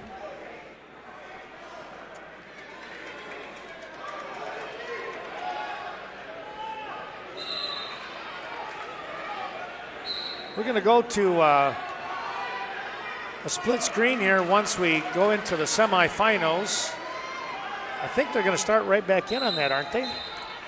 I believe so. What time is it right now? Yeah. Okay. I do believe. Pushing 11:30 now. Oh, Aquinas wrestler just was beat. Okay. 220. Yeah, 220. 220, all right. So that was Chemnitzer.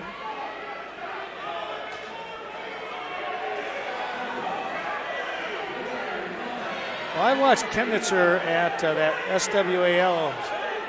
SWC conference tournament. He's pretty legit, I think, and he's 15-7. They wrestle some pretty good competition. Well, both wrestlers won for stalling here. Cashton wrestler up on mat 3. That's Austin Culpet. Double stall call.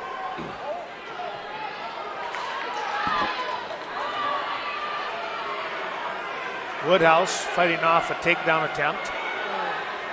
Oh, there's a big throw over on mat 3. Culpet was able to get off his back there.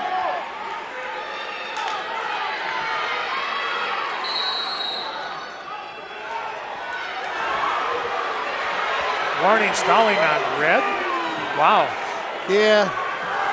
The Fennimore coach, that's Stout. He's not happy. Oh, Culpet's got his opponent on his back.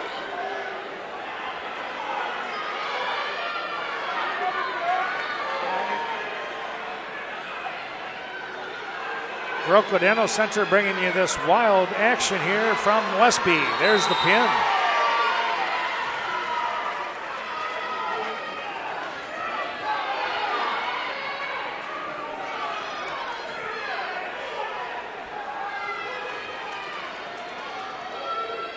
Also, our thanks to the Baroque Wrestling Club helping us out today. WCCU, the Westby Co-op Credit Union. The Westby Co-op Creamery also bringing you today's action as the period ends. 7-3 the score should read.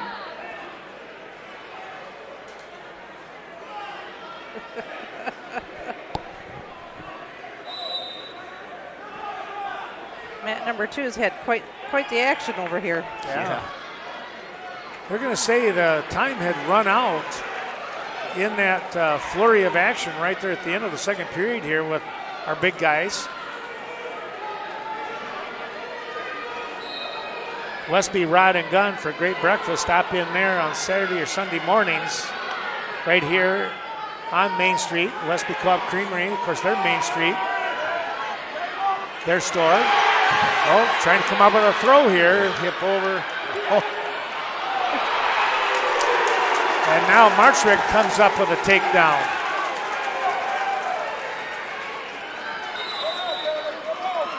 Western Technical College helping us out today with the, for you, it's your essential. And Woodhouse is going to come ahead with the win 14-4 on mat 1. You know, he just looked like he just kept control of that match all the way through, to be honest. Dylan Nottestead will be stepping out onto the mat.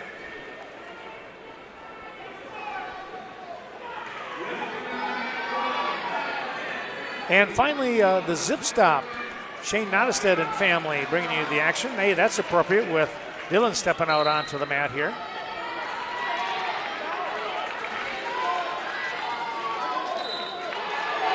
Coming up with a reversal was Gratz, and now the escape by Marchwick. Back on their feet. 1:05 to go. 9-4 score here. Down to a minute. Meanwhile, we'll watch over here with Nottestead. He is taking on Isaac Biba from Iowa Grant Highland. Biba not able to fight off that takedown attempt, and getting some back points here and looking for the pin is Nottestead.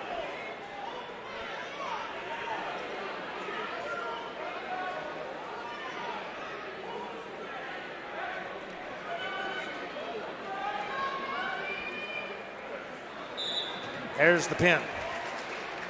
Nottestead moving on.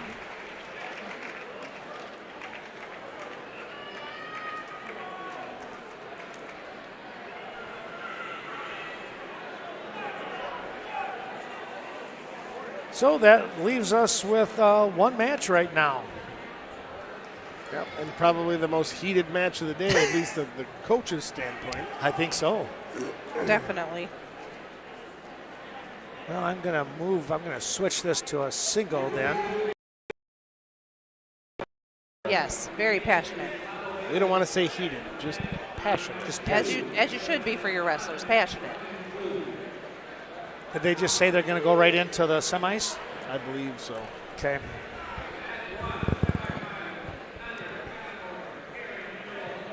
Yep, they just called Nutter from Fennimore to mat 1. Well, they should wait until this is done.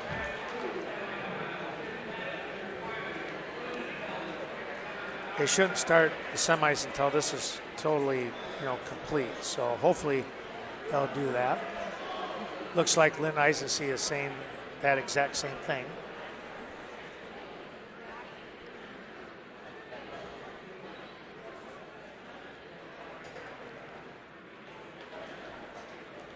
Well, they're still getting the talking part done over at the head table on mat 2.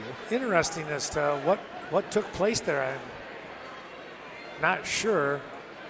They got 10-3. There was a standing reversal and then an escape. So that could be right. 10-3. That could be the right score. Uh-oh. Yeah. Fennimore coach just got. Yeah, he just got himself a not so good thing. No. Not sure what was said there, but that's going to be a warning.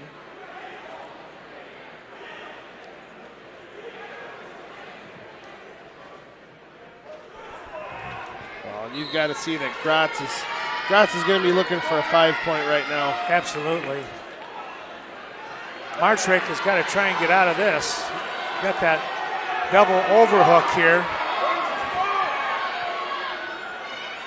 Marchwick is able to battle out of that. And this is the tough part because you're sweaty. Big boys leaning into each other. Now the warning on Marchwick. 22 seconds to go. Going to shoot in. Trying to go for get around the legs here a little bit. Double leg down to 12 seconds. Got a single leg, trying to dump it. Gratz trying to throw, out of bounds. 5 seconds remain.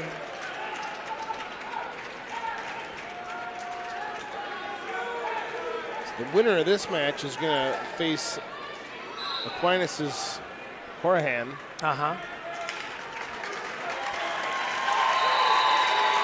There you go. Marchwick picking up the victory here.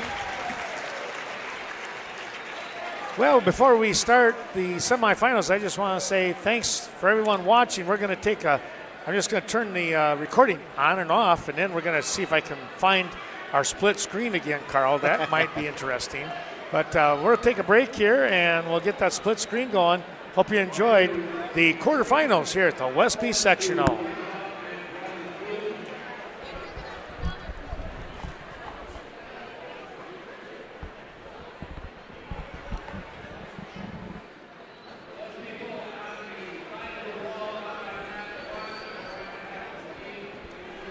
Okay, so let's see.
I don't know. I didn't know they were taking it. It won't be much. If you need to. What?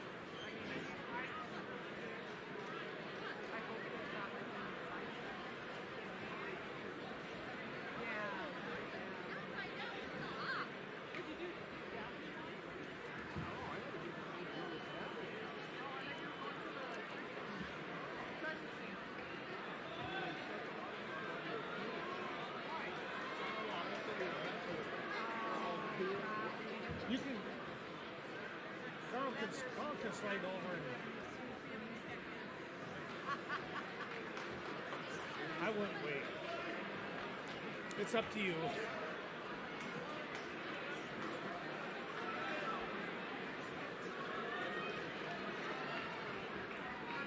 Kelly, you can just go right down there.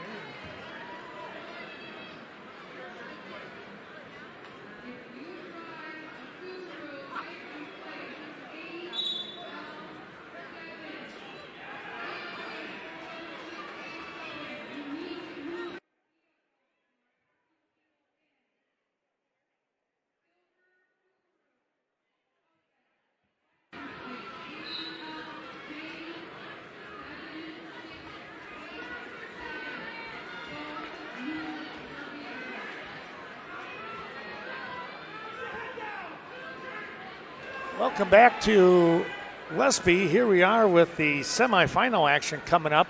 We've got one match going. I've got to find the right camera. That's not it. Meeny, miny, mo. It is. Shelly, can move your camera just a minute for me so I know if I got you or not? Okay, all right, now you can go back on there. And I am looking for, I'm trying to find my camera.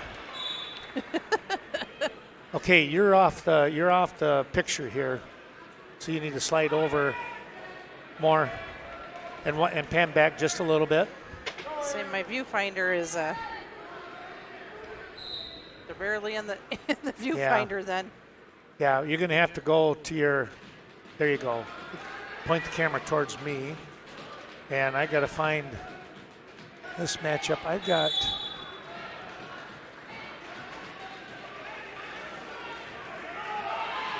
Oh, I see. There we go. Now we got it. They're barely on my screen now.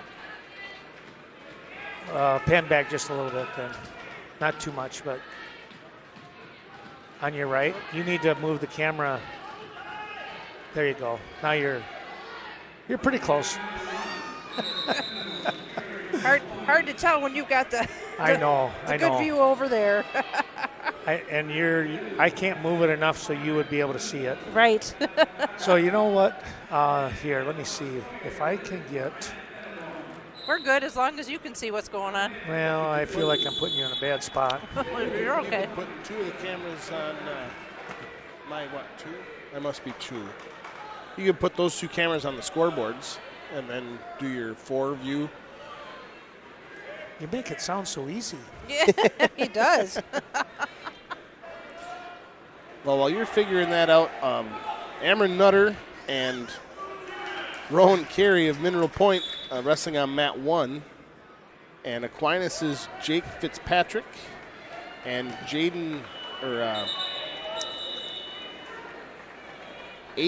Gruenfelder wrestling on mat 2.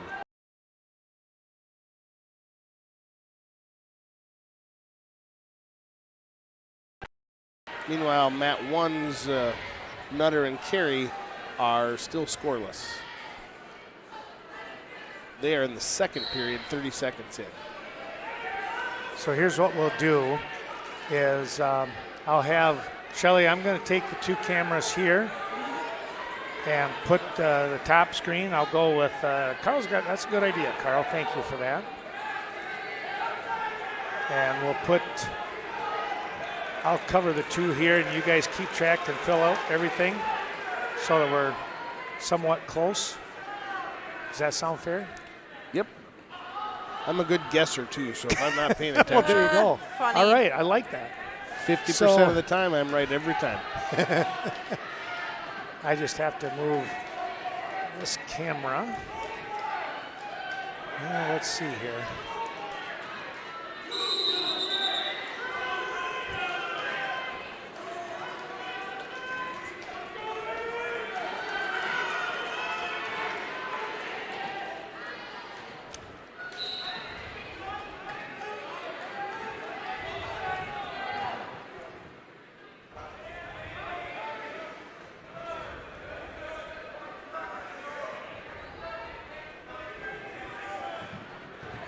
Nutter trailing by a score of 1-0. Carey getting the escape. 9 seconds to go, first period. That on mat number 1.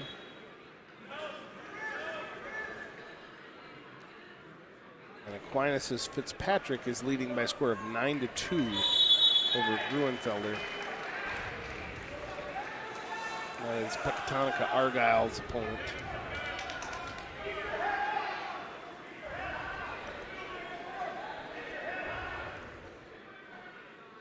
So start of the third period, Nutter's going to start in the down position.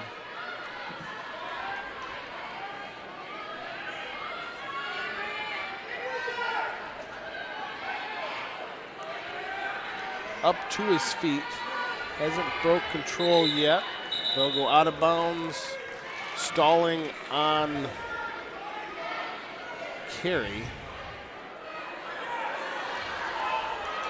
Now Nutter trying to hip in, no change of control, or loss of control either way. We're on the third period here on mat number 2.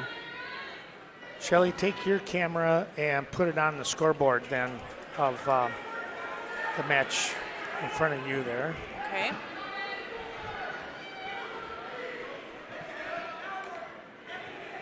Fitzpatrick leading Gruenfelder by a score of 10-2. 20 seconds into the third period. There you go. Fitzpatrick able to swing down to a single leg But Gruenfelder with a nice whizzer. Now Fitzpatrick up to his feet and a trip.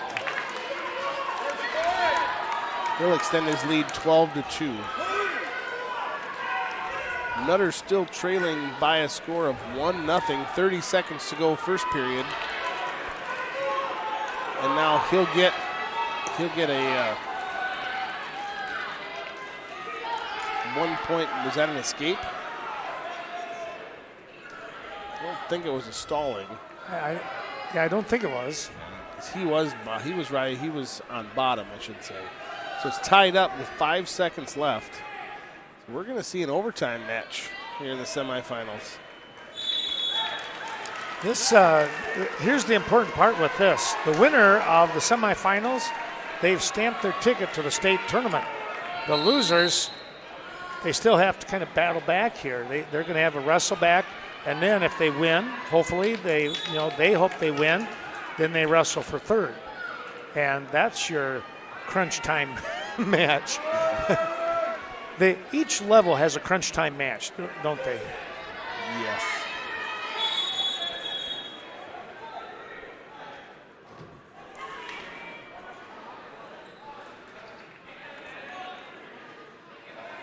Of blood time on mat 1 and mat 2. Wow. Synchronized bleeding. I guess. How about that? It's not in the Olympics yet. A new Olympic sport. Not yet, anyway. Let's not.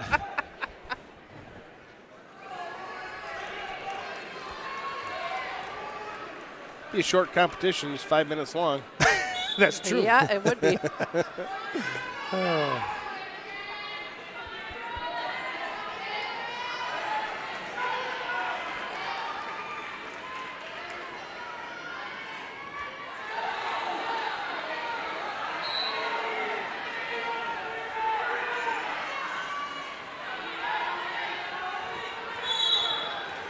They'll go out of bounds. Mineral Point coaches arguing that Nutter was doing a little stalling.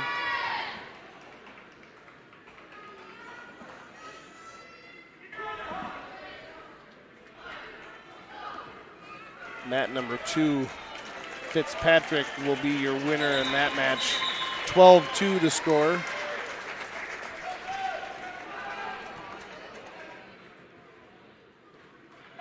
That'll move Gruenfelder back. And he will have to wrestle Lucas. Christensen. Yeah, Christensen, right. Well, let's see if I think they're going to jump right into 113, I would think, anyways. Yep. I see the cheerleaders taking their place. Okay. Not too many cheerleaders here today. I think 2 teams. Just going to look over your shoulder at your book. You'll have to excuse my horrible penmanship. Well, you don't even want to see mine.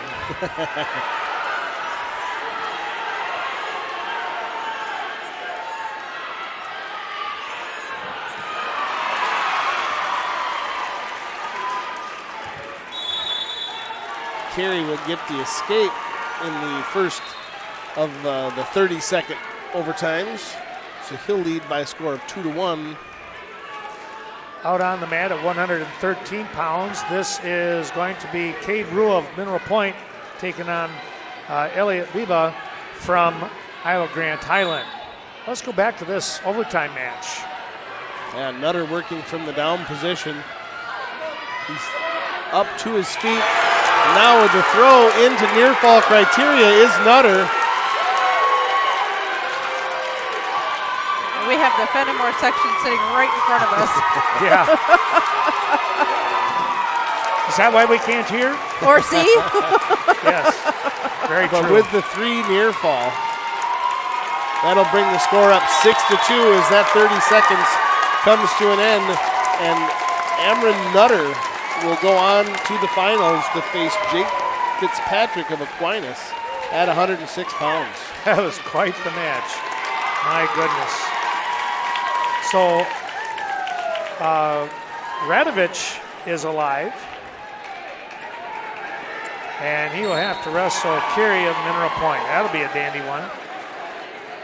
So now we'll go back to 113 pounds where on mat number 2. Did we have a defensive pin?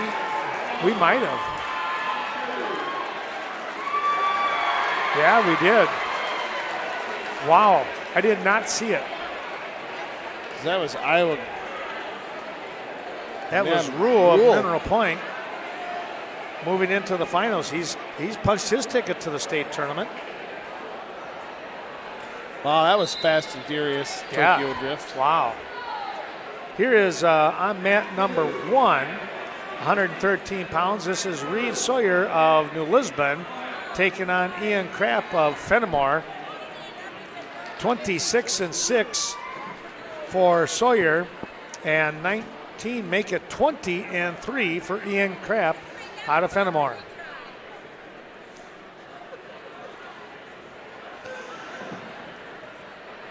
And we'll see Jaden Geyer? No, Clayton. Clayton, I think, yeah. Clayton Geyer and Brecken Minch of Fennimore.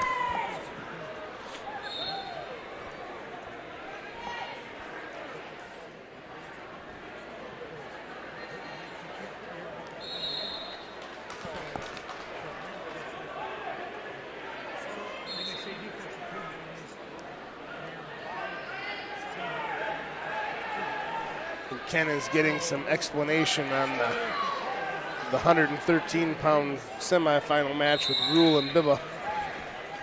Yeah, I totally missed what happened there. So Ken will fill us in. I think. Did you learn anything? It was a defensive pin. Yeah, It was. Yeah.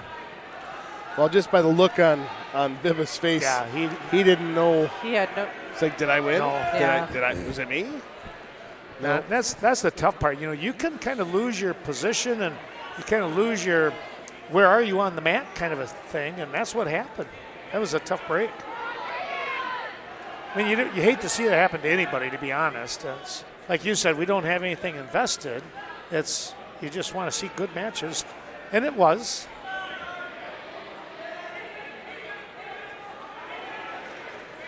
Well, taking a look here on this Reid Sawyer, excuse me. Reid is finding himself in a tussle. There's no point scored yet. Now there's the takedown for Krapp. He picks it up with about 2 seconds left on the clock. So Ian Krapp will have the early lead here after 1. Meanwhile, on mat number 2 here, what do we got going? That's Clayton Geyer and Brecken Minch of Fennimore. 30 seconds left to go, period number 1. Still scoreless. Both wrestlers still on their feet.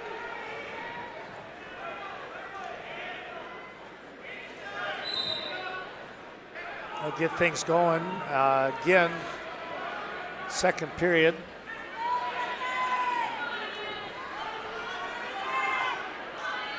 Sawyer trying to maintain control here. Krapp is back up on his feet, but then they step out of bounds. They'll come back to the center and a fresh start.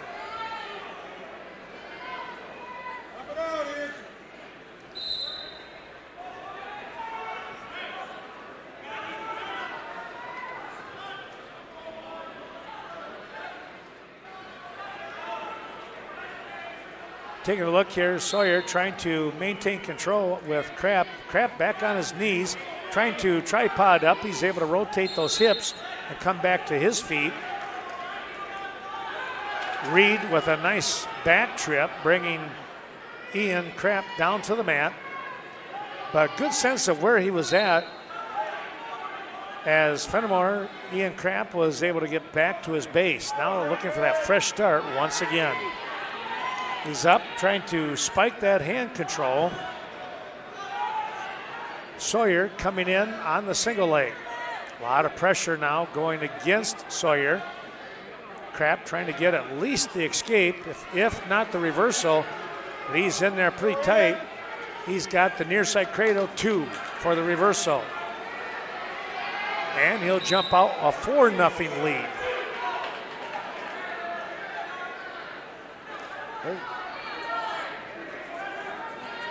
Quite a match with Geyer and Minch right now.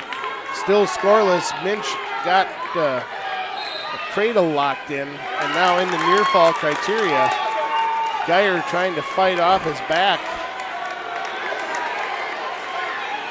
He'll give up 3 near fall. Minch comes back in.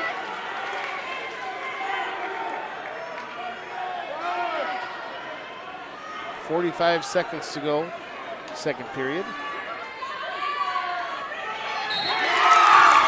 And Minch will get the pin.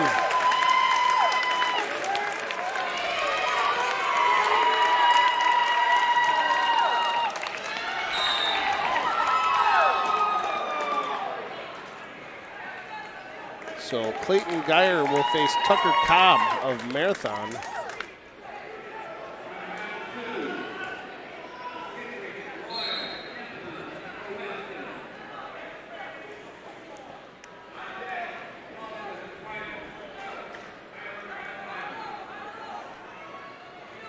Oh, take a look here. We will move to 126 pounds on our mat number 2.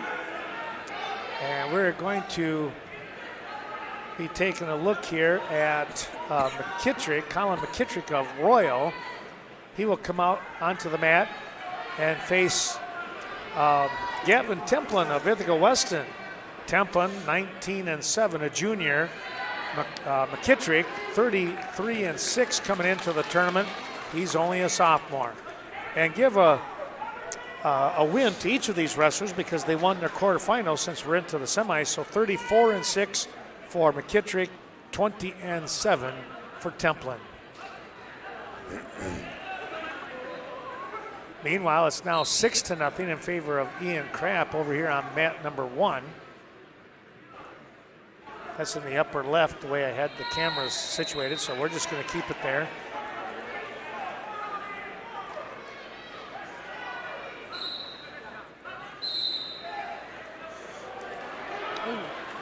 Oh, boy.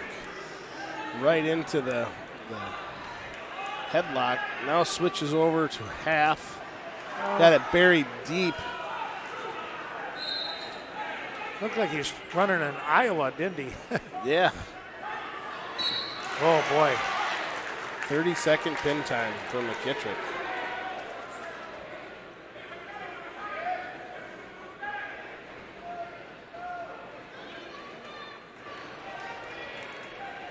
Well, he didn't waste any time. That was tight. No, they'll be. We're still waiting on the final 113-pound match, so we're going to be at 32 on mat number 2. Oh my. See, now this is where, with track wrestling, you got to be able to make some adjustments here. Yes. Excuse me, we haven't been able to do that. Well, Ian Krapp is going to pick up the win. He'll move on with a 6-2 victory to face Rule of Mineral Point, Cade Rule. Dropping back, Sawyer will go to the backside, and he is going to have to take on Jonathan Montes of DeSoto, who will have another chance to wrestle here in the tournament. Rule, with his win, that means Dylan Powell will be wrestling Elliot Biba from Isle Grant Highland a little bit later.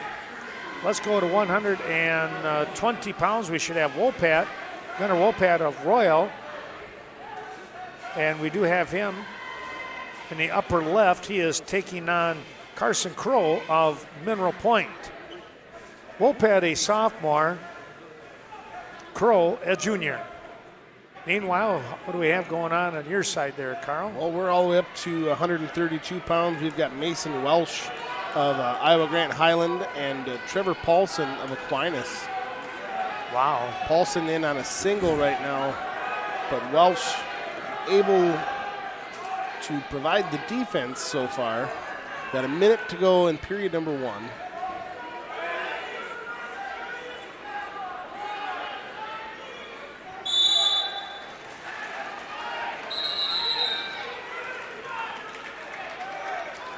Stalemate call.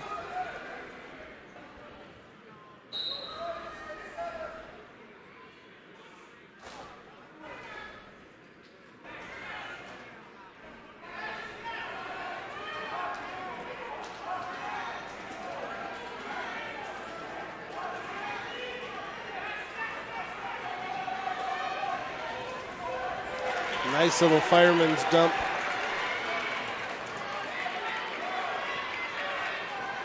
By Welsh to get the first points of the match. 2-0 the score, 20 seconds to go.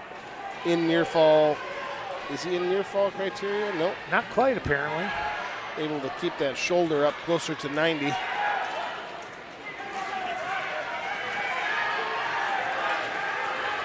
Unless he's already counted. He's already, yeah, he must have.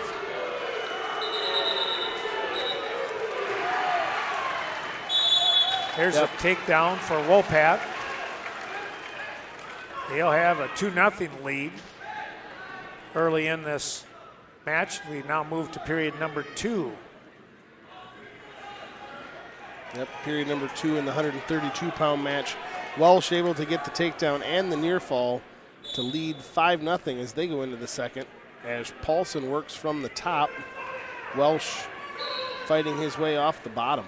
Crowe chooses to go down here to begin period number 2. Wopat coming in with a crossface, trying to look for a cradle, but Crowe will do a nice job of maintaining hand control, now trying to spin up and back down to the mat he goes. Wopat showing some pretty good leverage.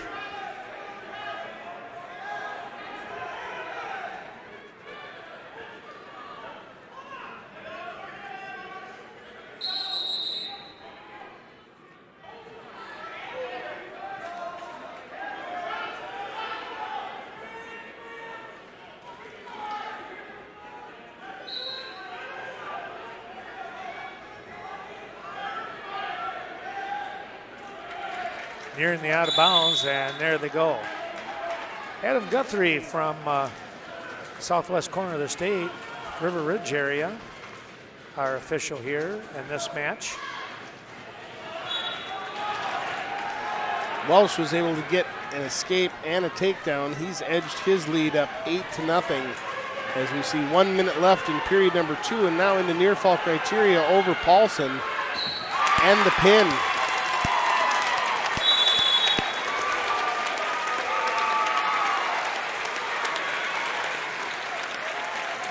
He'll be in the finals. That'll bring Paulson back over to the consolation side for second, possibly.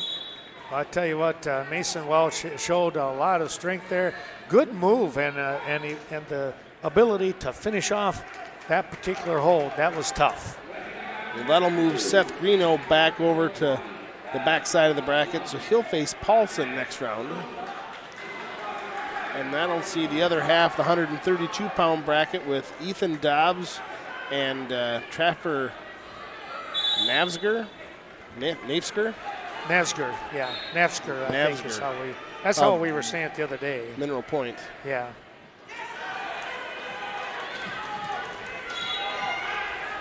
Oh, Dobbs has got a Merkel, had it locked up but couldn't take control.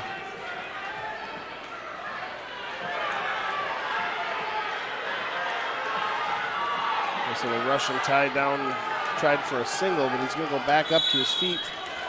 Hip around, out of the way, and that's why you don't call takedowns too quick. Yes. Dobbs with the takedown. Wow. And Mineral Point was really screaming for 2 there, but he's back to those hips of Dobbs where you never know where he's fluid. That's a good. That's a great word. Yeah, yeah.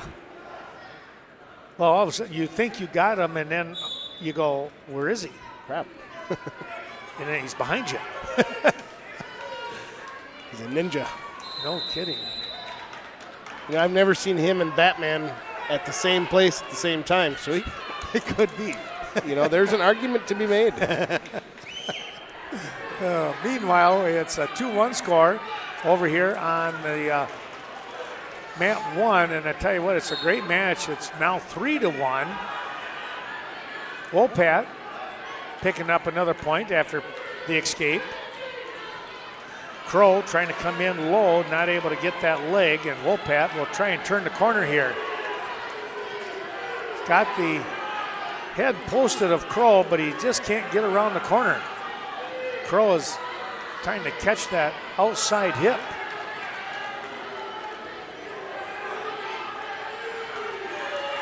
There's the takedown.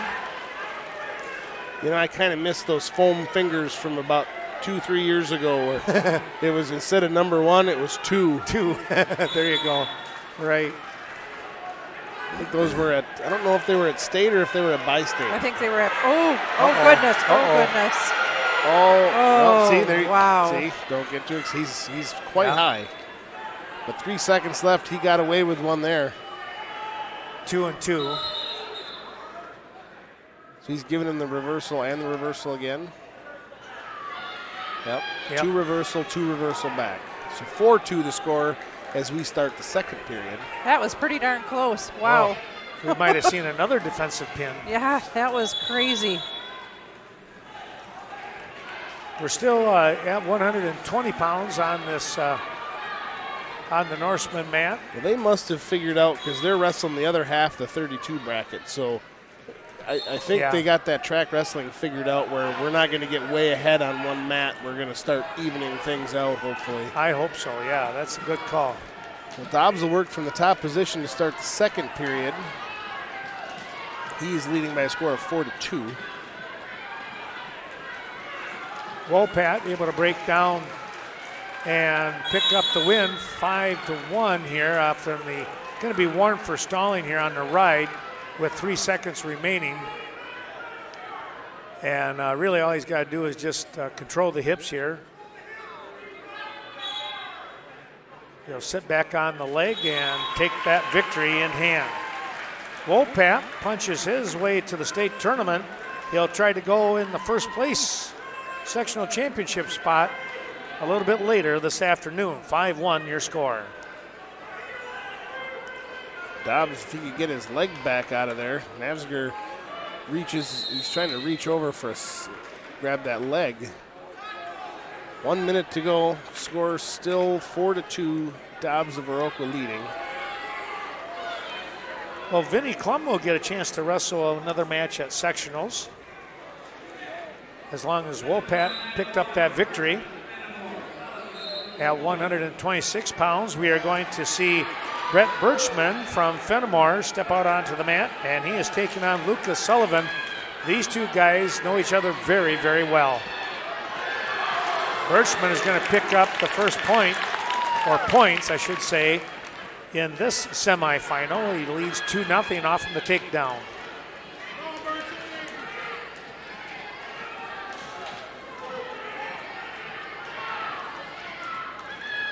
Dobbs unable to get anything going from the top, but that's not necessarily a bad thing. You know, you're not giving up reversals or escapes just yet.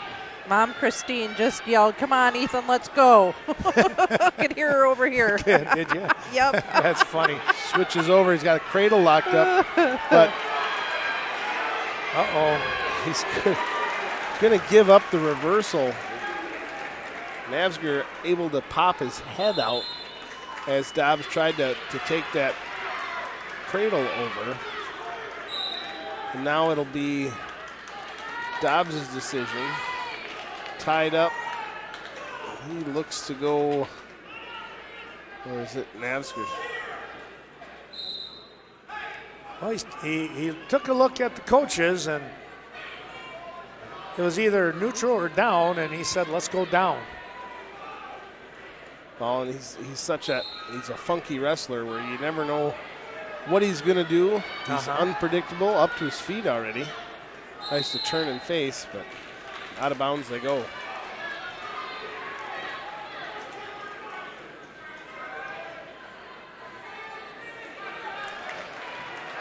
Sullivan is going to pick up an escape here. Now trails 2-1 with 15 seconds remaining, as you can see on the clock. Goes down low, a nice single leg here.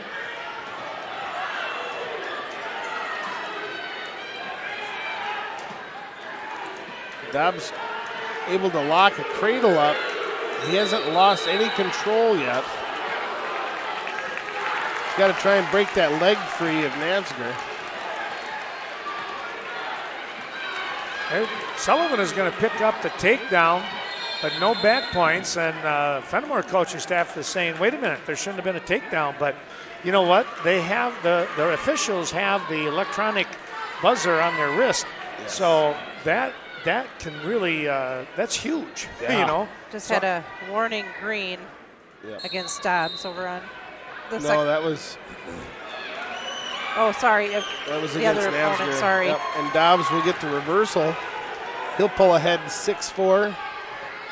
Just over a minute to go, third period. Dobbs trying to punch his ticket for state this year. Dobbs took third last year, and due to the COVID protocol that the WIAA had put in place last year, third place was unable to go. Yeah, that was a tough situation all the way around for so many, whether it was the WIA or the wrestlers themselves. But, you know, he's... It definitely feels more normal now being in a gym Doesn't it, though? with Yes. a crowd. Dobbs trying to keep himself from getting too high. He's got 30 seconds to go. Oh, he's too. Oh boy. Woo. Oh, wow.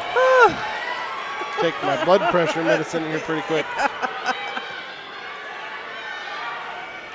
Well, you just got to keep those hips in control here. Stalemate. Yeah. Warning. Oh, stalling. Oh.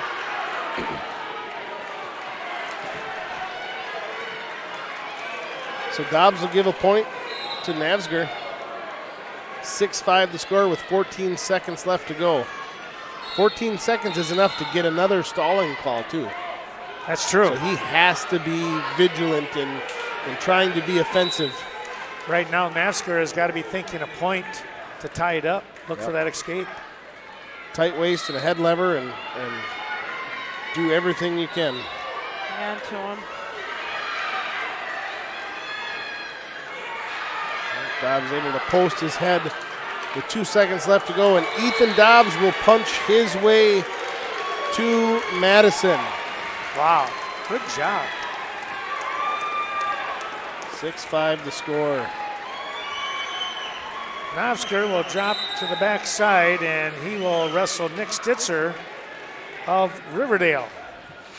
That match will be coming up a little bit later.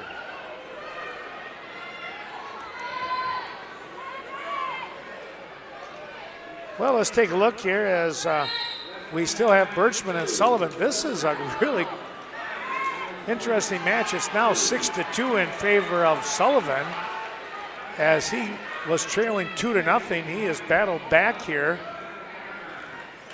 to now take the lead, 6-2, and they'll go into period number 3. These two wrestlers know each other very, very well. Looks like We've got Preston Burroker and Taran Riley of Mineral Point. Riley with the early takedown, just 10 seconds into the match. Riley a 29-2 junior. Burroker a 22-15 junior.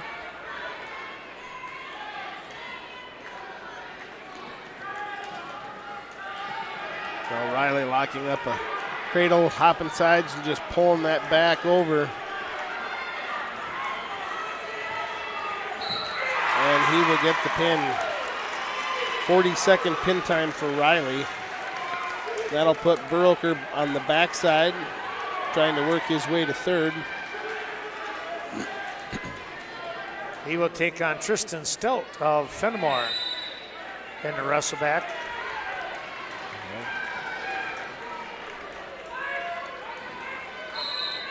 So we should see the other. Nope, they're going to go to 45 right now. Okay. just when you think they got it figured Just out. when you think they had it. Oh, yeah.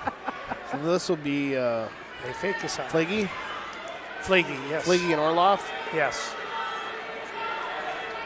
Orloff a 31-7 senior, and Flaggy a 33-6 junior.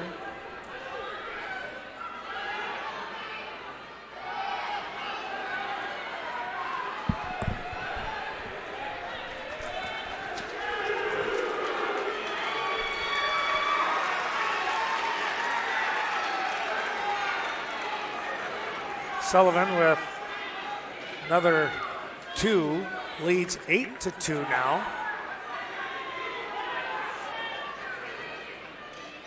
Again, they did a nice job of battling back after trailing 2-0. Now a warning stalling here on Birchman. Flaggy has the cradle locked up with 1:20 to go. First period. He's going to get 3 near falls. Switches over to a reverse half. No, he's still got the cradle locked up. He's got that leg of Orloff. And he'll get the pin. Wow. 56-second pin time for Flaggy. That'll move Orloff to the backside of the bracket, and he'll face Hahn of Fennimore. And that's going to end Lincoln Manning's season here at sectionals. 2-time sectional qualifier. Sullivan picks up the victory.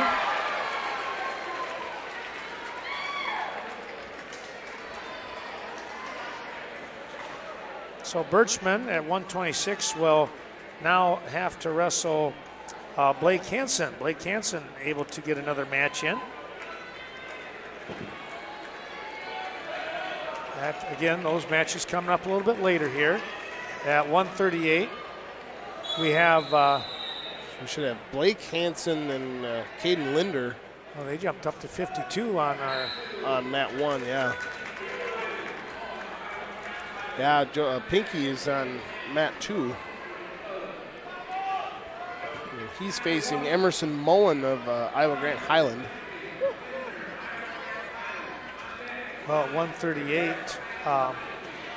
this is Hanson. Oh, this is 145. It's a dog fight. No, wait. No, that's 38. That's Dominic Hanson. Oh, it is Dominic. There Yep. we go. And Caden With Linder. Thank you. I got off kilter somehow. I got your back. Thank you. We need that.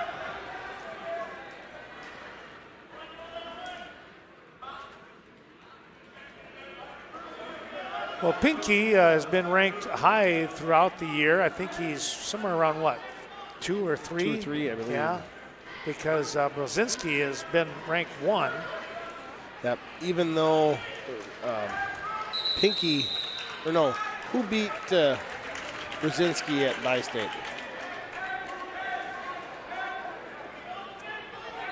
I don't think it was Joseph. No, it was Was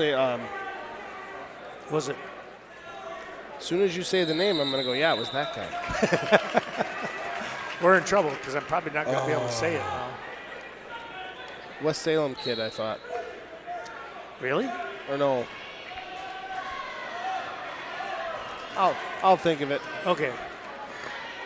Hanson has a 2-2 tie over here on mat number 1 with Linder picking up the reversal after he gave up the early takedown. Time runs out just as he looks for a turn.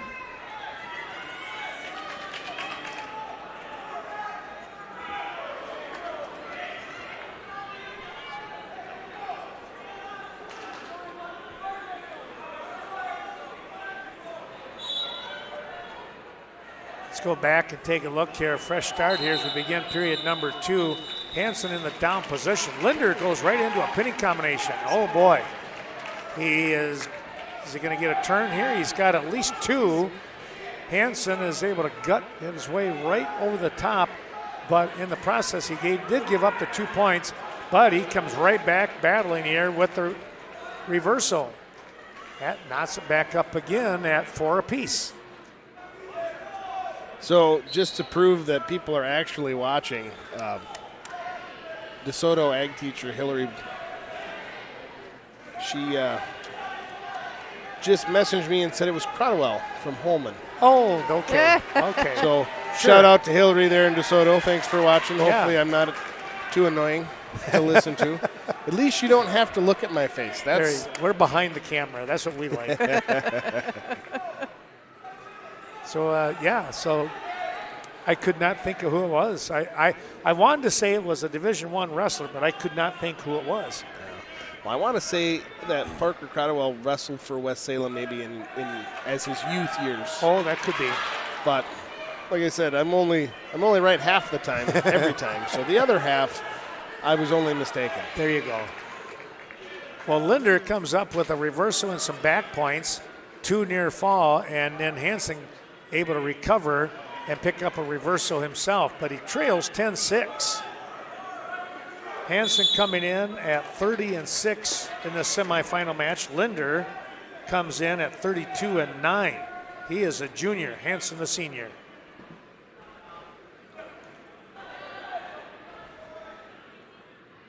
Well, it's nice to know that we got some people watching. So now I'm nervous. We're not. Oh, we're not. goodness. We're not doing this in vain, right? First time for everything, Carl. The best of intentions. Taking a look here, Hanson comes back out on top. No points given for any reason. Pinky's on his way to a tech fall. He's got 14-0. 15 seconds to go, second period. Yeah, he's setting the stage for another matchup with Brzezinski.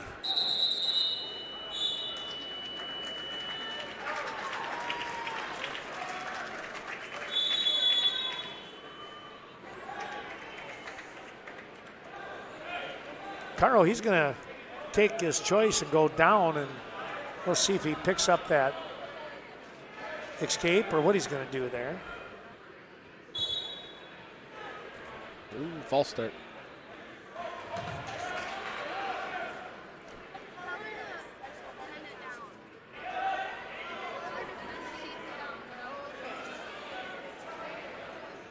Hanson on top here, trying to see if he can't get a turn with the legs, but Linder does a real nice job of fighting this off. And Carl, you do wind up with? We wind up with the tech fall. Joseph Pinky over Emerson Moen of Iowa Grant, so that'll bring Moen over to the backside, and he'll face off against Bakken from Mineral Point.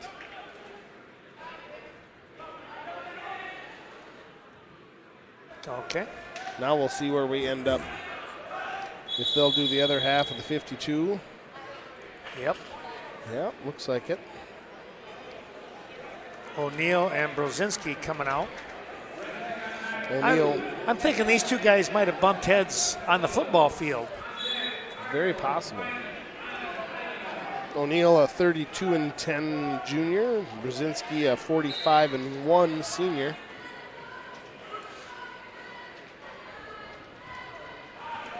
Hanson, with 50 seconds remaining, still trailing 10-6 here to Linder of Iowa Grant Highland.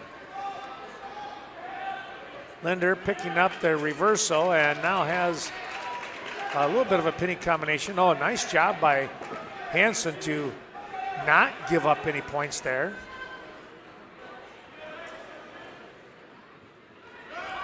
Showing the speed of Brzezinski. Oh, that was a beautiful high crotch.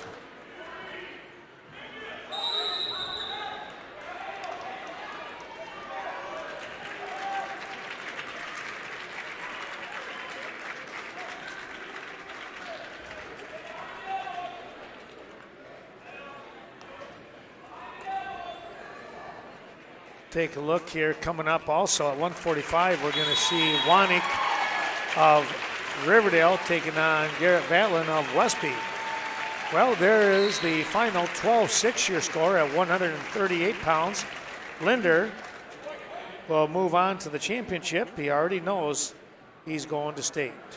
Well, and Ryan Sturgill will have new life in Hanson on the backside of that match. Ryan Sturgill from Waterloo. So we've got 145, 152 out on the mat. Feels more normal than it's been. Yeah.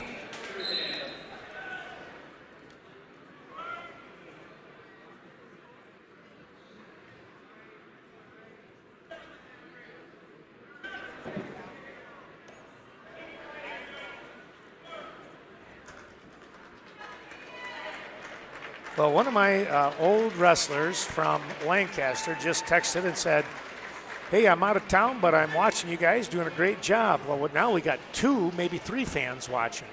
Yeah, I've actually heard from another one as well. So Yeah. I know of at least 4 people who are watching. Pressure's building. We're almost to double digits. I know. Well, thanks, Vezzy. I really appreciate that. It's good to hear from you. We'll talk soon. All right, well, Colin O'Neill is going to wind up on the short end of that match with Brozinski as Aiden picks up the pin here. So O'Neill will go to the back side here on the consolation side, and he is going to be wrestling Zandwick from Fennimore in a consolation. So they'll move to 160 pounds. Oh, we're going to see Wyatt Annan of Fennimore wrestle Kelvin Hargrove of Aquinas on mat 2 at 160 pounds. So that should bring up Austin Winker on mat 1 after maybe.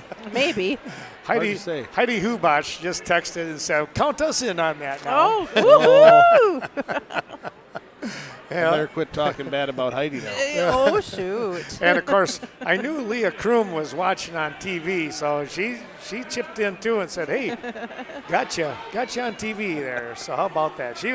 I had to laugh. She texted last night and said things were going pretty good, and she was looking forward to today where she could watch all kinds of great wrestling. Oh, and my nephew, Justin Manning, just texted and he says, you're at double digits. We have 3 in my house watching, doing a little remodeling job. Well, there you go. Well, we are in double digits. How about that? Gotta like that. Thanks, guys.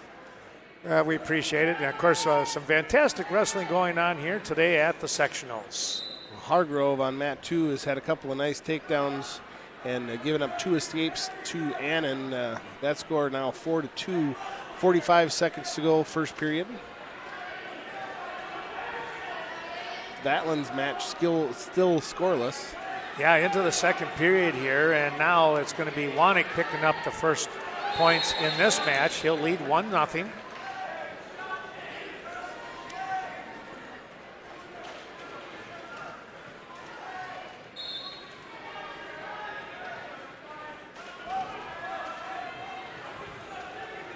Well, thanks to everyone for letting us know that you're watching some great wrestling here. And, of course, thanks to those great sponsors. We're going to see those sponsors in the playback, the rebroadcast, and we'll do the mention of them in the championship round. This one usually gets pretty hectic that we don't worry too much about talking about them because I know they're going to be on the TV a little bit later. Vanlin shoots in on Wanek, and Wanek is able to stop that one in a quick little scramble. They'll face each other. Back on their feet. Do have to do a little shout out to Kerry Knutson. I ran into him last night. And he told me he was going to be washing the mats today. That was his job, but I haven't seen him once today. No, wait, I thought I saw him.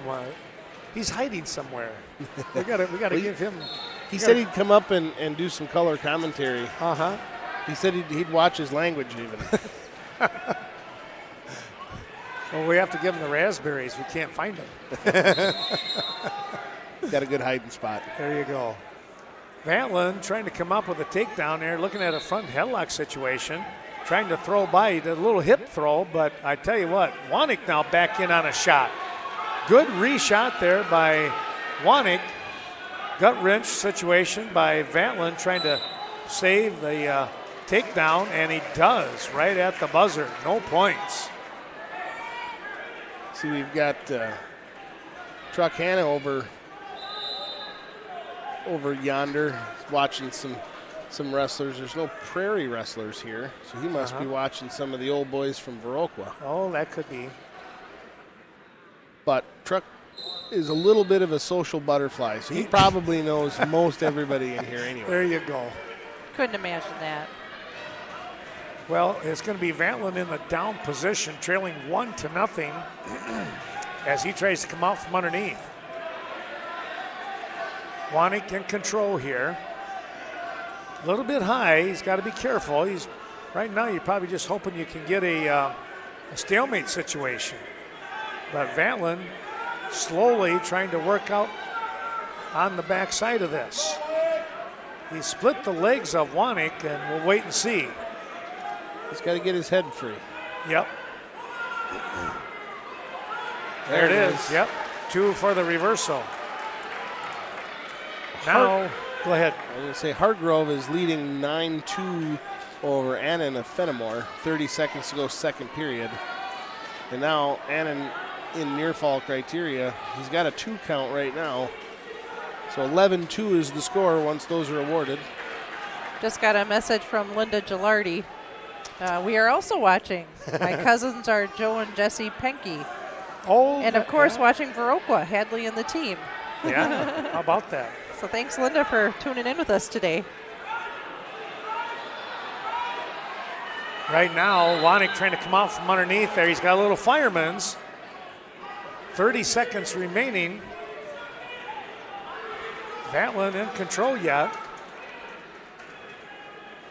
Looking to try and score here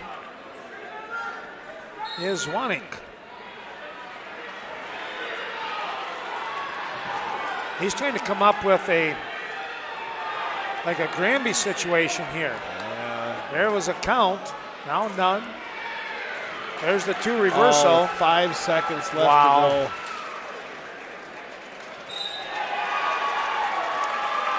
Wanik picks up the win.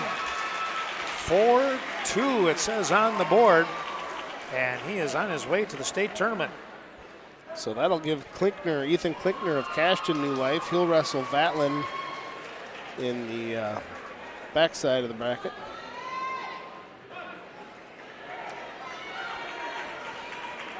So, if I'm correct,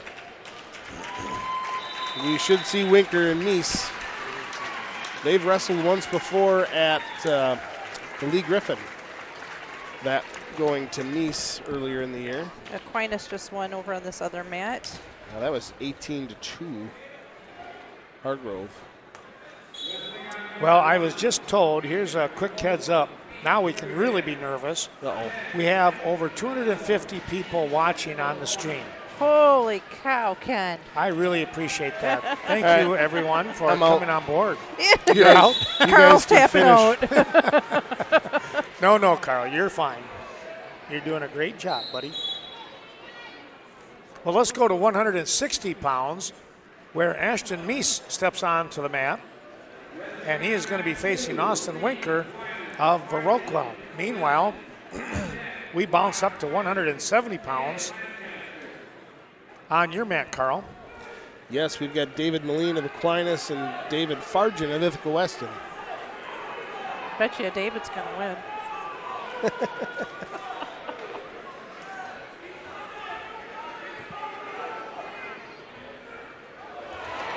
Oh, and a head throw by Moline kind of caught Fargen.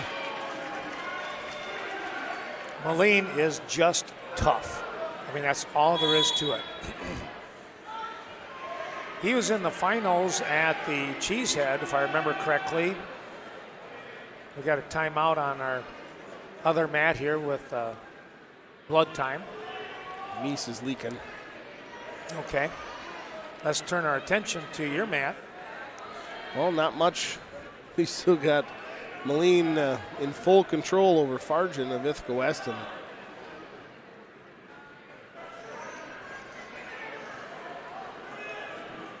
Moline, one of the top-ranked wrestlers. He might be number 1 if I remember right. And there's the pin.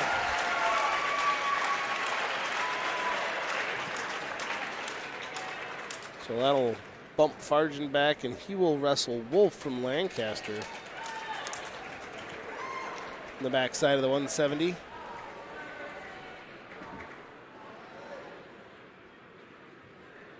We're going to have another Aquinas wrestler at 182. We're going to have Riley Clar and Bryce Galley from Lancaster. Galley defeated Gilardi in the quarterfinals, so no offense to Aquinas, but we're rooting for Lancaster. I have to stay impartial. Yes. Yeah, you've got Lancaster ties. I know. Well, you can. You want to root for Lancaster. Aquinas has some sponsorship in our area too, so. They do. Yeah, they got some skin in the game. They do. All right, you can stay neutral. I won't. Okay. I have a tough time staying neutral for the next 182-pound match, so I'm with you. That's true. We'll take turns being neutral. How's that? I'll allow it. At 160 pounds, Meese of Riverdale still in control here, 2-0. 45 seconds remaining in period number 1.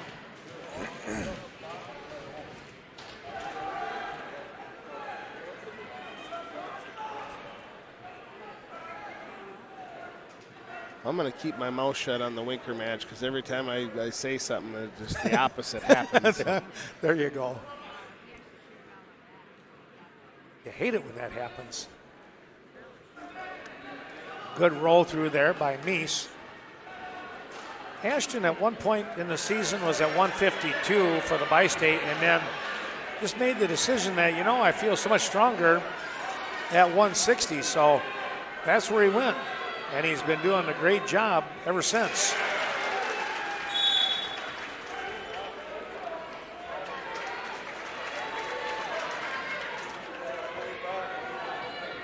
End of the period. Meese will have his choice after Winker defers, and he says neutral. Galley with the takedown and then giving up the escape. He'll lead 2-1 as we head into the second period at 182 pounds. Winker with a good arm control and then was able to step inside and come away with the takedown.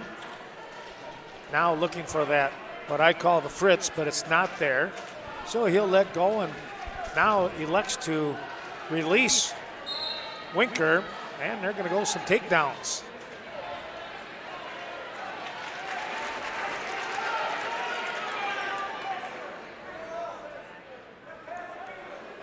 We got some wrestling where people want to be on their feet here. Well, this match is tied up 2-2. And another timeout here, but it'll be a short timeout. Meese had to just throw away the nose plug.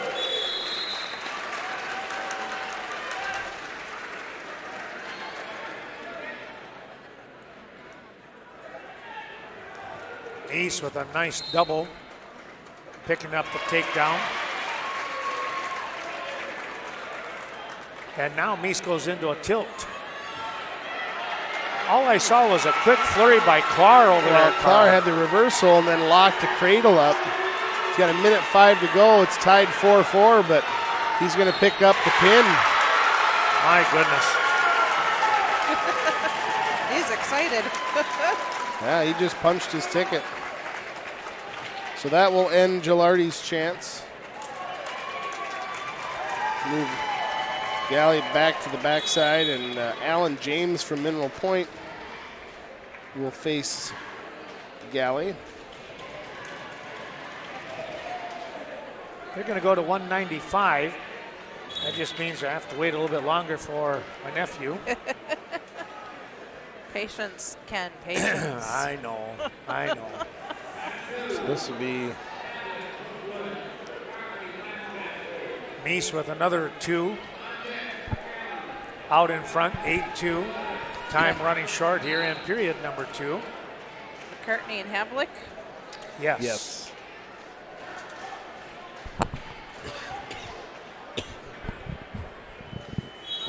Peyton Havelick, a very solid wrestler, as is McCartney.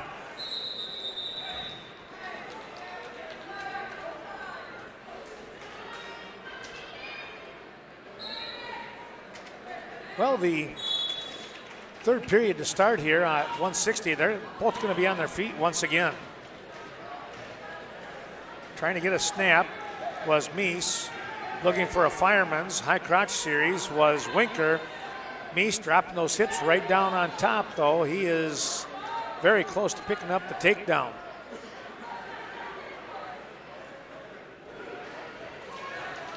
And there it is. He'll lead by a major decision at 10-2. And we're under a minute and a half to go in that final period. Let's go back over here with Carl and see what we got brewing up. 195-pound. We've got Peyton Havelick of Brookwood and Ryan McCartney of Lancaster. 50 seconds to go, first period. Still scoreless, both wrestlers on their feet. And they're just announcing they're going to take about a 45-minute break after the conclusion of this round. Okay.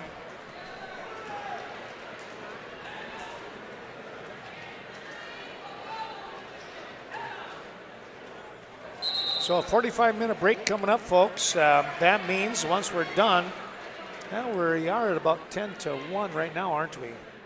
Getting close, quarter two. So wrestling to resume, probably somewhere around that 1:45, 2 o'clock time frame. That's kind of be expected. Should be close. Well, we had a little timeout again with the bloody nose with Meese. They got that fixed up, and they're back in action here with a minute to go in that match.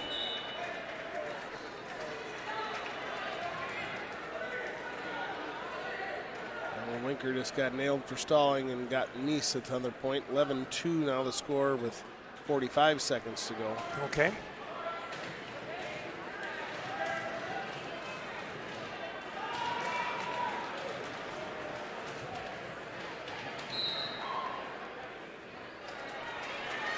Oh, and a nice switch by McCartney. First points of the board.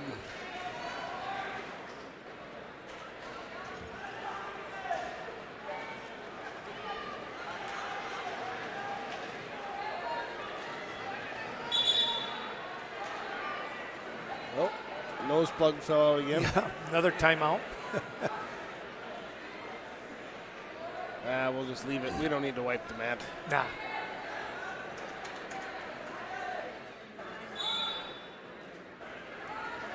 Trying to hit a little bit of a standing Granby there was Winker, but Meese blocked the hip right away.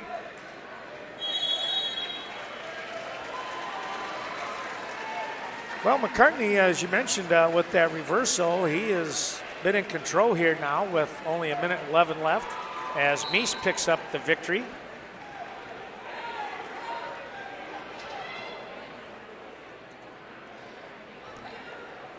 Meese 11-2 win.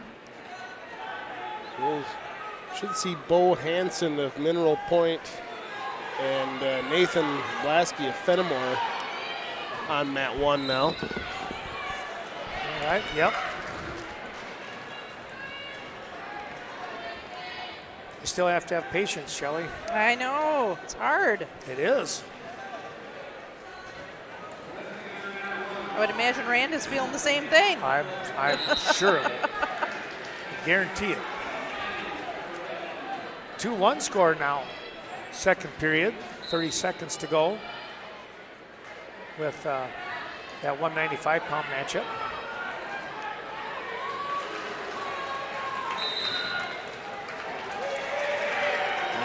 McCartney with a throw right along the edge of the mat. That'll bring it up 4-1. As we see time expire in the second period.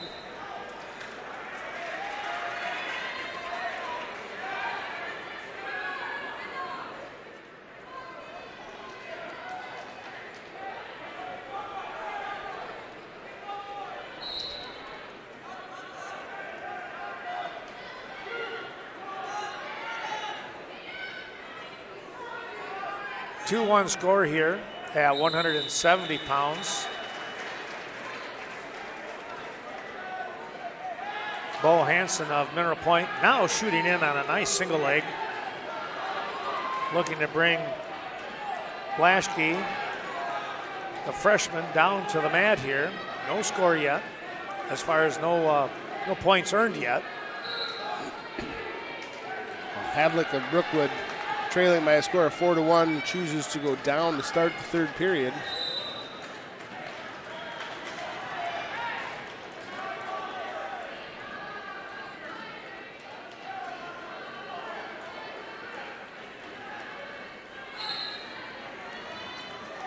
That 170-pound bracket, those guys look light for 170. They look tall. I think that's part of the, Yeah, You stretch them out. yeah, I mean, that's kind of what they've done. Hanson trying to shoot in, but out of bounds again. They'll come back to the center one more time. Well, right below us here, quite a match. Yeah, well, McCartney's got that old Brush Hollow chicken wing locked in on the, Oh man, not the the left Brush side. Hollow Oh, chicken every wing. time. He had his chance, and he Oh, capitalized. Reverse half and the pin by McCartney.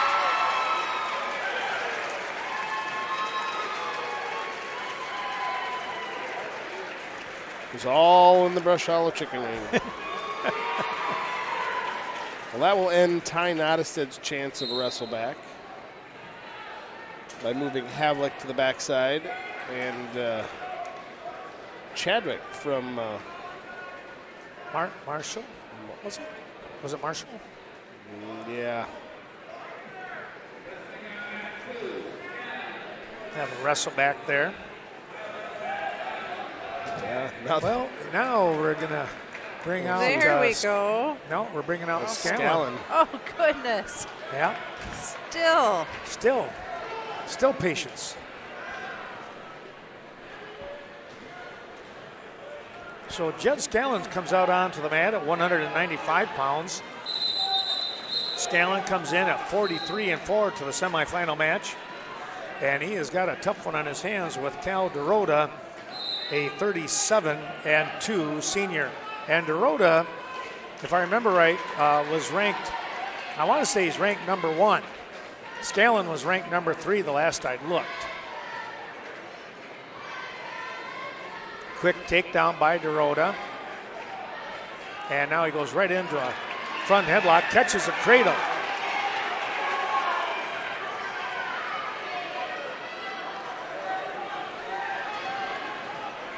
I just got an update saying they're going to run 3 mats when we come back from break. Okay, that kind of makes sense, to be honest.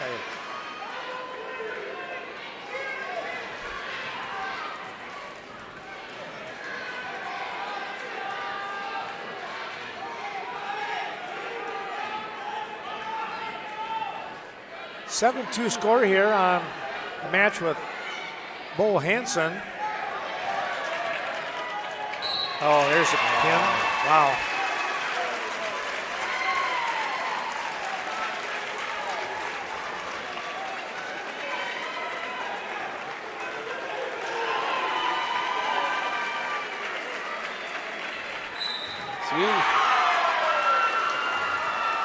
And Hanson will get the pin.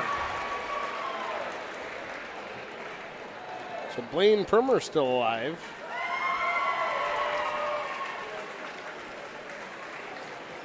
He'll face off against Jack Schreier of Cashton. Both sophomore. No, Blasky. Oh, Blasky, that's right.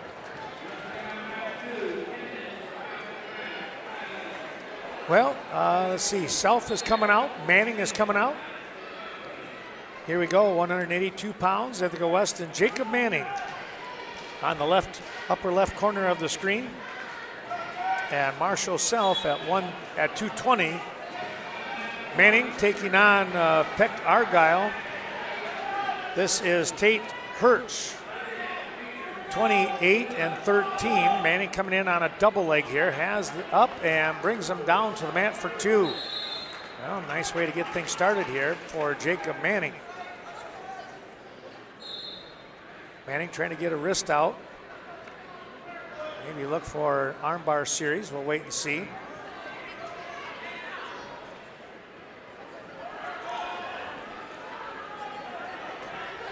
Winners of the semifinals once again punching their ticket to the state tournament. Manning trying to come up with a cross-face chest crusher. He's picking up some back points right now. Trying to come up over the top here, close to the pin. is Jacob Manning, and he's got it. Well, there we go. Well, that's the way to do her. A 57-second pin time for Jacob Manning. And he will be wrestling Clar from Aquinas, but he knows that he's on his way to the state tournament as well. Cameron Wolf is now back alive in the tournament. He will wrestle Hirsch a little bit later. After the long break, I guess. So we got 195 done too, don't we? Yes. So 220. This is going to be Marshall. No. Marshall's already out there. He's already. So this is the other half. This is Winkers of Fennimore and Woodhouse of DeSoto. Woodhouse a 35-11 senior. Winkers a 34-8 senior. Winkers with the takedown early. So Woodhouse will work from the bottom.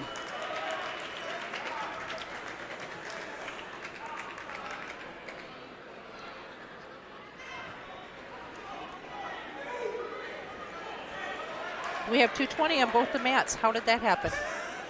That's the first time since 106. We got the same weight class out there. That's, oh, heavens. Oh, my goodness. No kidding. That's crazy. Yeah. So let's take a look here. Marshall Self ranked pretty high. I think he was like 4 or 5 at 220 pounds. He finds himself in a dogfight here. He's down on the bottom, not able to get out with no score in period number 2. His opponent in Chemnitzer from Iowa Grand Highland.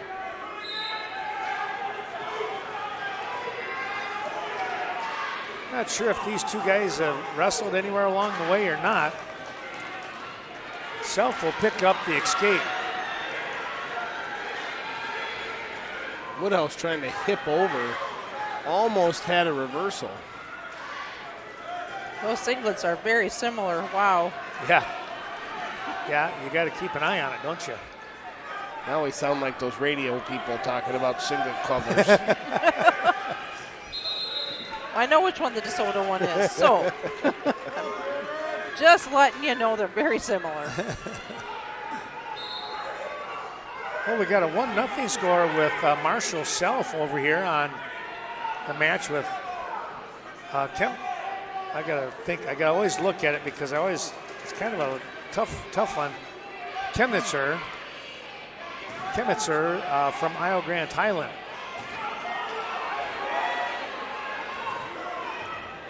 Oh, lat drop. Ran out of real estate.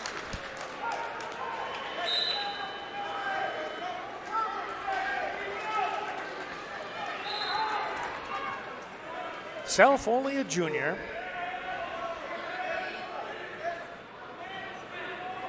So we'll see him next year as well. Looking to make some noise. It's always great to get down to the state tournament at least once before your senior year. You kind of get a feel for things. There's a nice little, kind of caught the foot, did Self, and was able to pick up the takedown.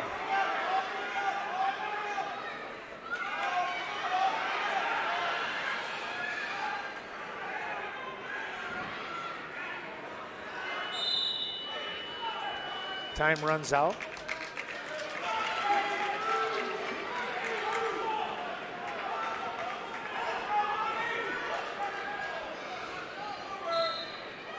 A 2-1 score down here at 220 pounds with Winkers of Fennimore and Woodhouse of DeSoto. Now Winkers throwing in a half Nelson here. And he's got a turn. Woodhouse not able to get out of that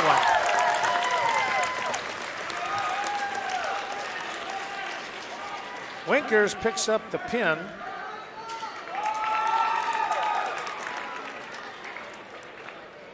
So Woodhouse will have to wrestle Henry Briggan? Henry, yes, Henry Briggan. Well, I'm sure those two have had to wrestle each other before. Probably at the conference tournament. Out on the mat, now we move to 285 pounds, and we're going to see a rematch of a sectional team semifinal. This was a great match between these two wrestlers, Horahan and Marchwick.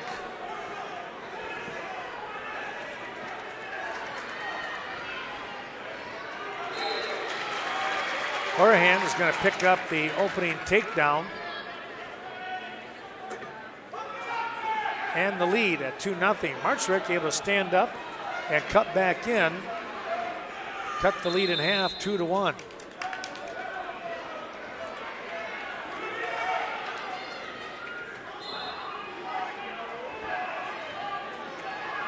We're getting down to the nitty-gritty for Self's match.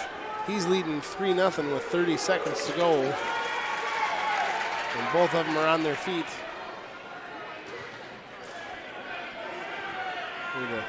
The ceremonial dance of the heavyweights.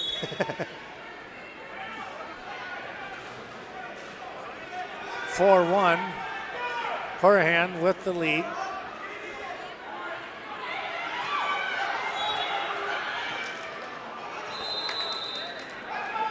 Well, they went flying out of bounds over there. Yeah. Knitzer just about had it, but he ran out of room. Horahan not able to pick up the takedown there, trying to cut the corner. One escape, actually I should say keep control.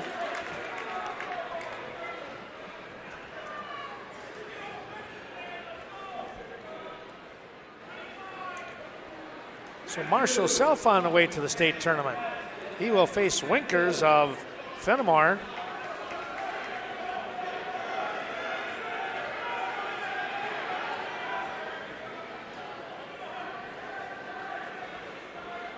In our wrestleback after the lunch break.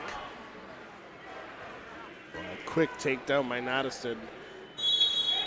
Nottestad wrestling Austin Culpet of Cashton. And now right in, he's got the wrist locked up on the far side with a half Nelson.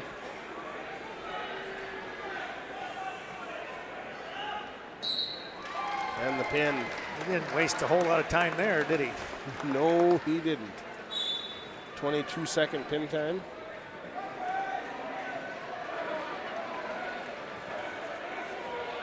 So Austin Culpet will drop to the consolation side. Against Biba. Against Biba, correct, thank you. Well, Dwight Datch wanted to know if there was, if that Brush Hollow chicken wing comes in different flavors, apparently. Well, there is a buffalo and a mild. I was worried that you started something, but. Oh, I didn't start it. You just kept it rolling. As Billy Joel said, I didn't start the fire. Well, our final, said we, but. yeah, our final match going on right here in this semifinal round. 4-2 score.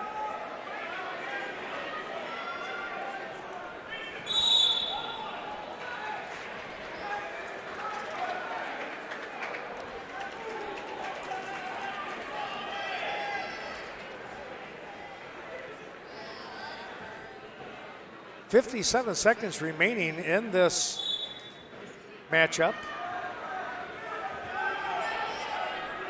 When we come back, 3 mats, as Shelley informed us.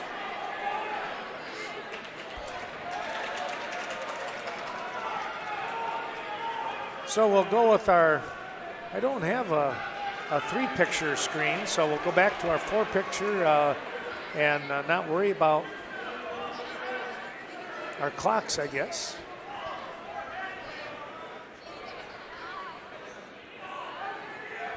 That round will probably take about 45 minutes or so, maybe 50. And then they'll be enough time for everybody, the lighter guys, to get their rest, and then we'll go right into that championship and third place match. Martrick trying with a blast double, just ran out of room. Tell you what, that was a good shot for him. 3 seconds remaining.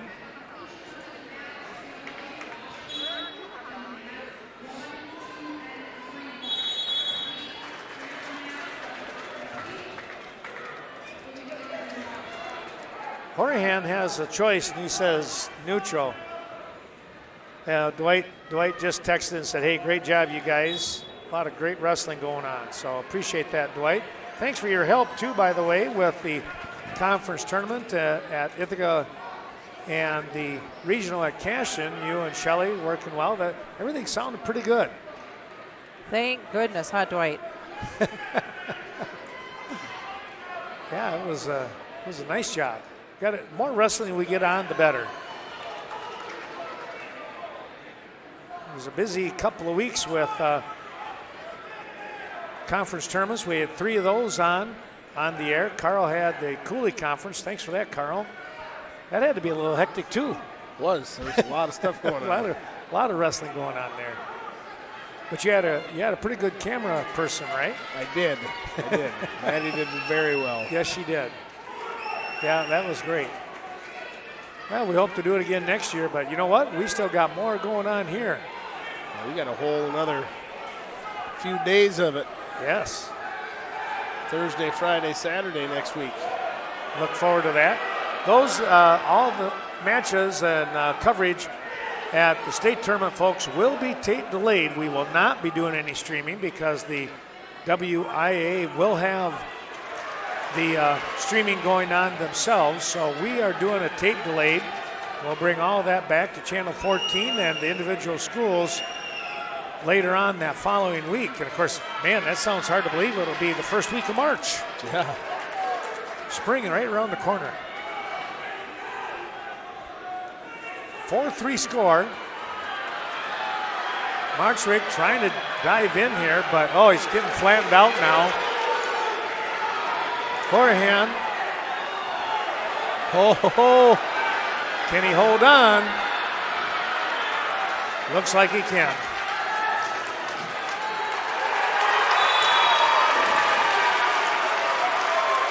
Horahan is on to the state tournament.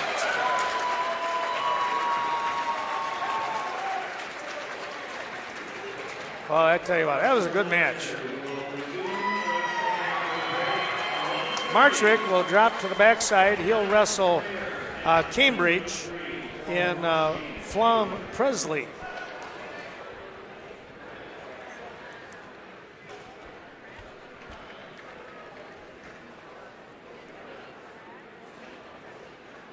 All right, well, there you go.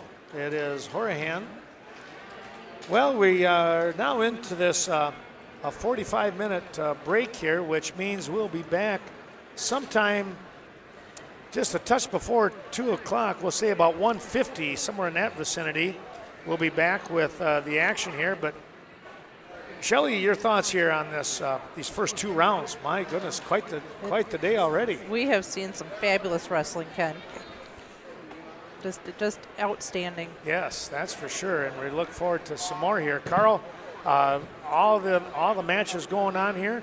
Anything kind of stand out to you? Well, we're really going to see some excited fans this next round. Yeah. I mean, there was definitely some excitement, but now it's win or go home time for these guys on the backside. Correct. And it's going to get loud in here. And the winner of each of the wrestlebacks, they'll face off with each other for the right to go to state, possibly a wrestleback situation to go in as a number 2. That remains to be seen, of course, but like you said, a lot of wrestling coming up here, and it is warm in here. It's going to stay warm in here because of all that. Well, my sincere thanks going out to Shelley Keenan, Carl Zuby helping out here. I'm Ken Manning saying, come back, folks. Stay tuned. We're going to shut 3 of the cameras down. We'll have 1 panned way back so you'll be able to see the different aspects, I guess, here at the Fieldhouse in Westby, but we'll return with the consolation side in about 45 minutes, and then followed by our championship and third place matches. Thank you so much for joining us. We'll be back and see you right here on the mats. So long for now.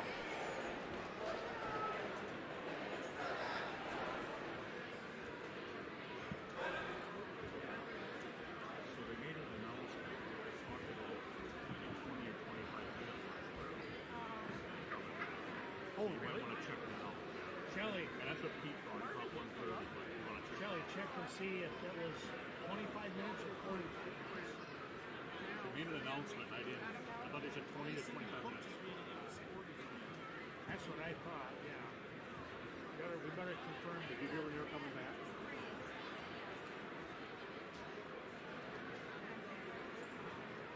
You need to go home? Go walk?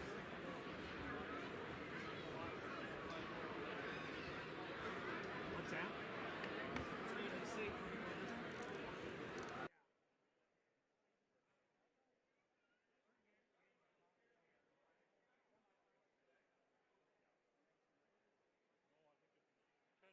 Semifinals and what? Consolation round first. 3 mats on consolation. Then they'll go back to the 2 mats again for the championship and third place. What time will that take place? The third place or the consolation matches, that'll probably take 45 minutes to an hour at the most. And now they'll go right into the next Then one? they'll go right into the finals. Yeah, yeah.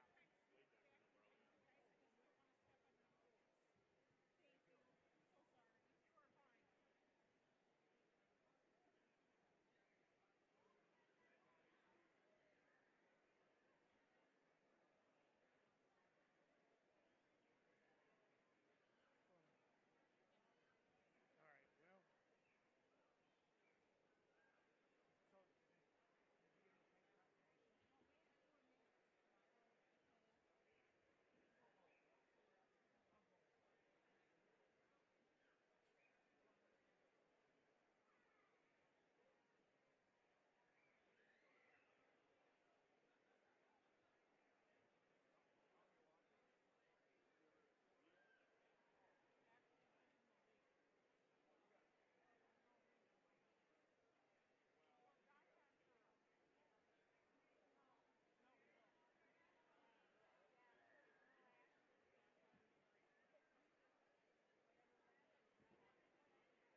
Well, we were just told, folks, that we just found out 25-minute break, so we are going to be back. So pass the word to anybody that you know. We are going to be back here wrestling probably about 1:25, somewhere in there. So join us at 1:25. Consolation side coming up.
Welcome back to the consolation rounds for second and third place. Well, third place for sure, possibly second.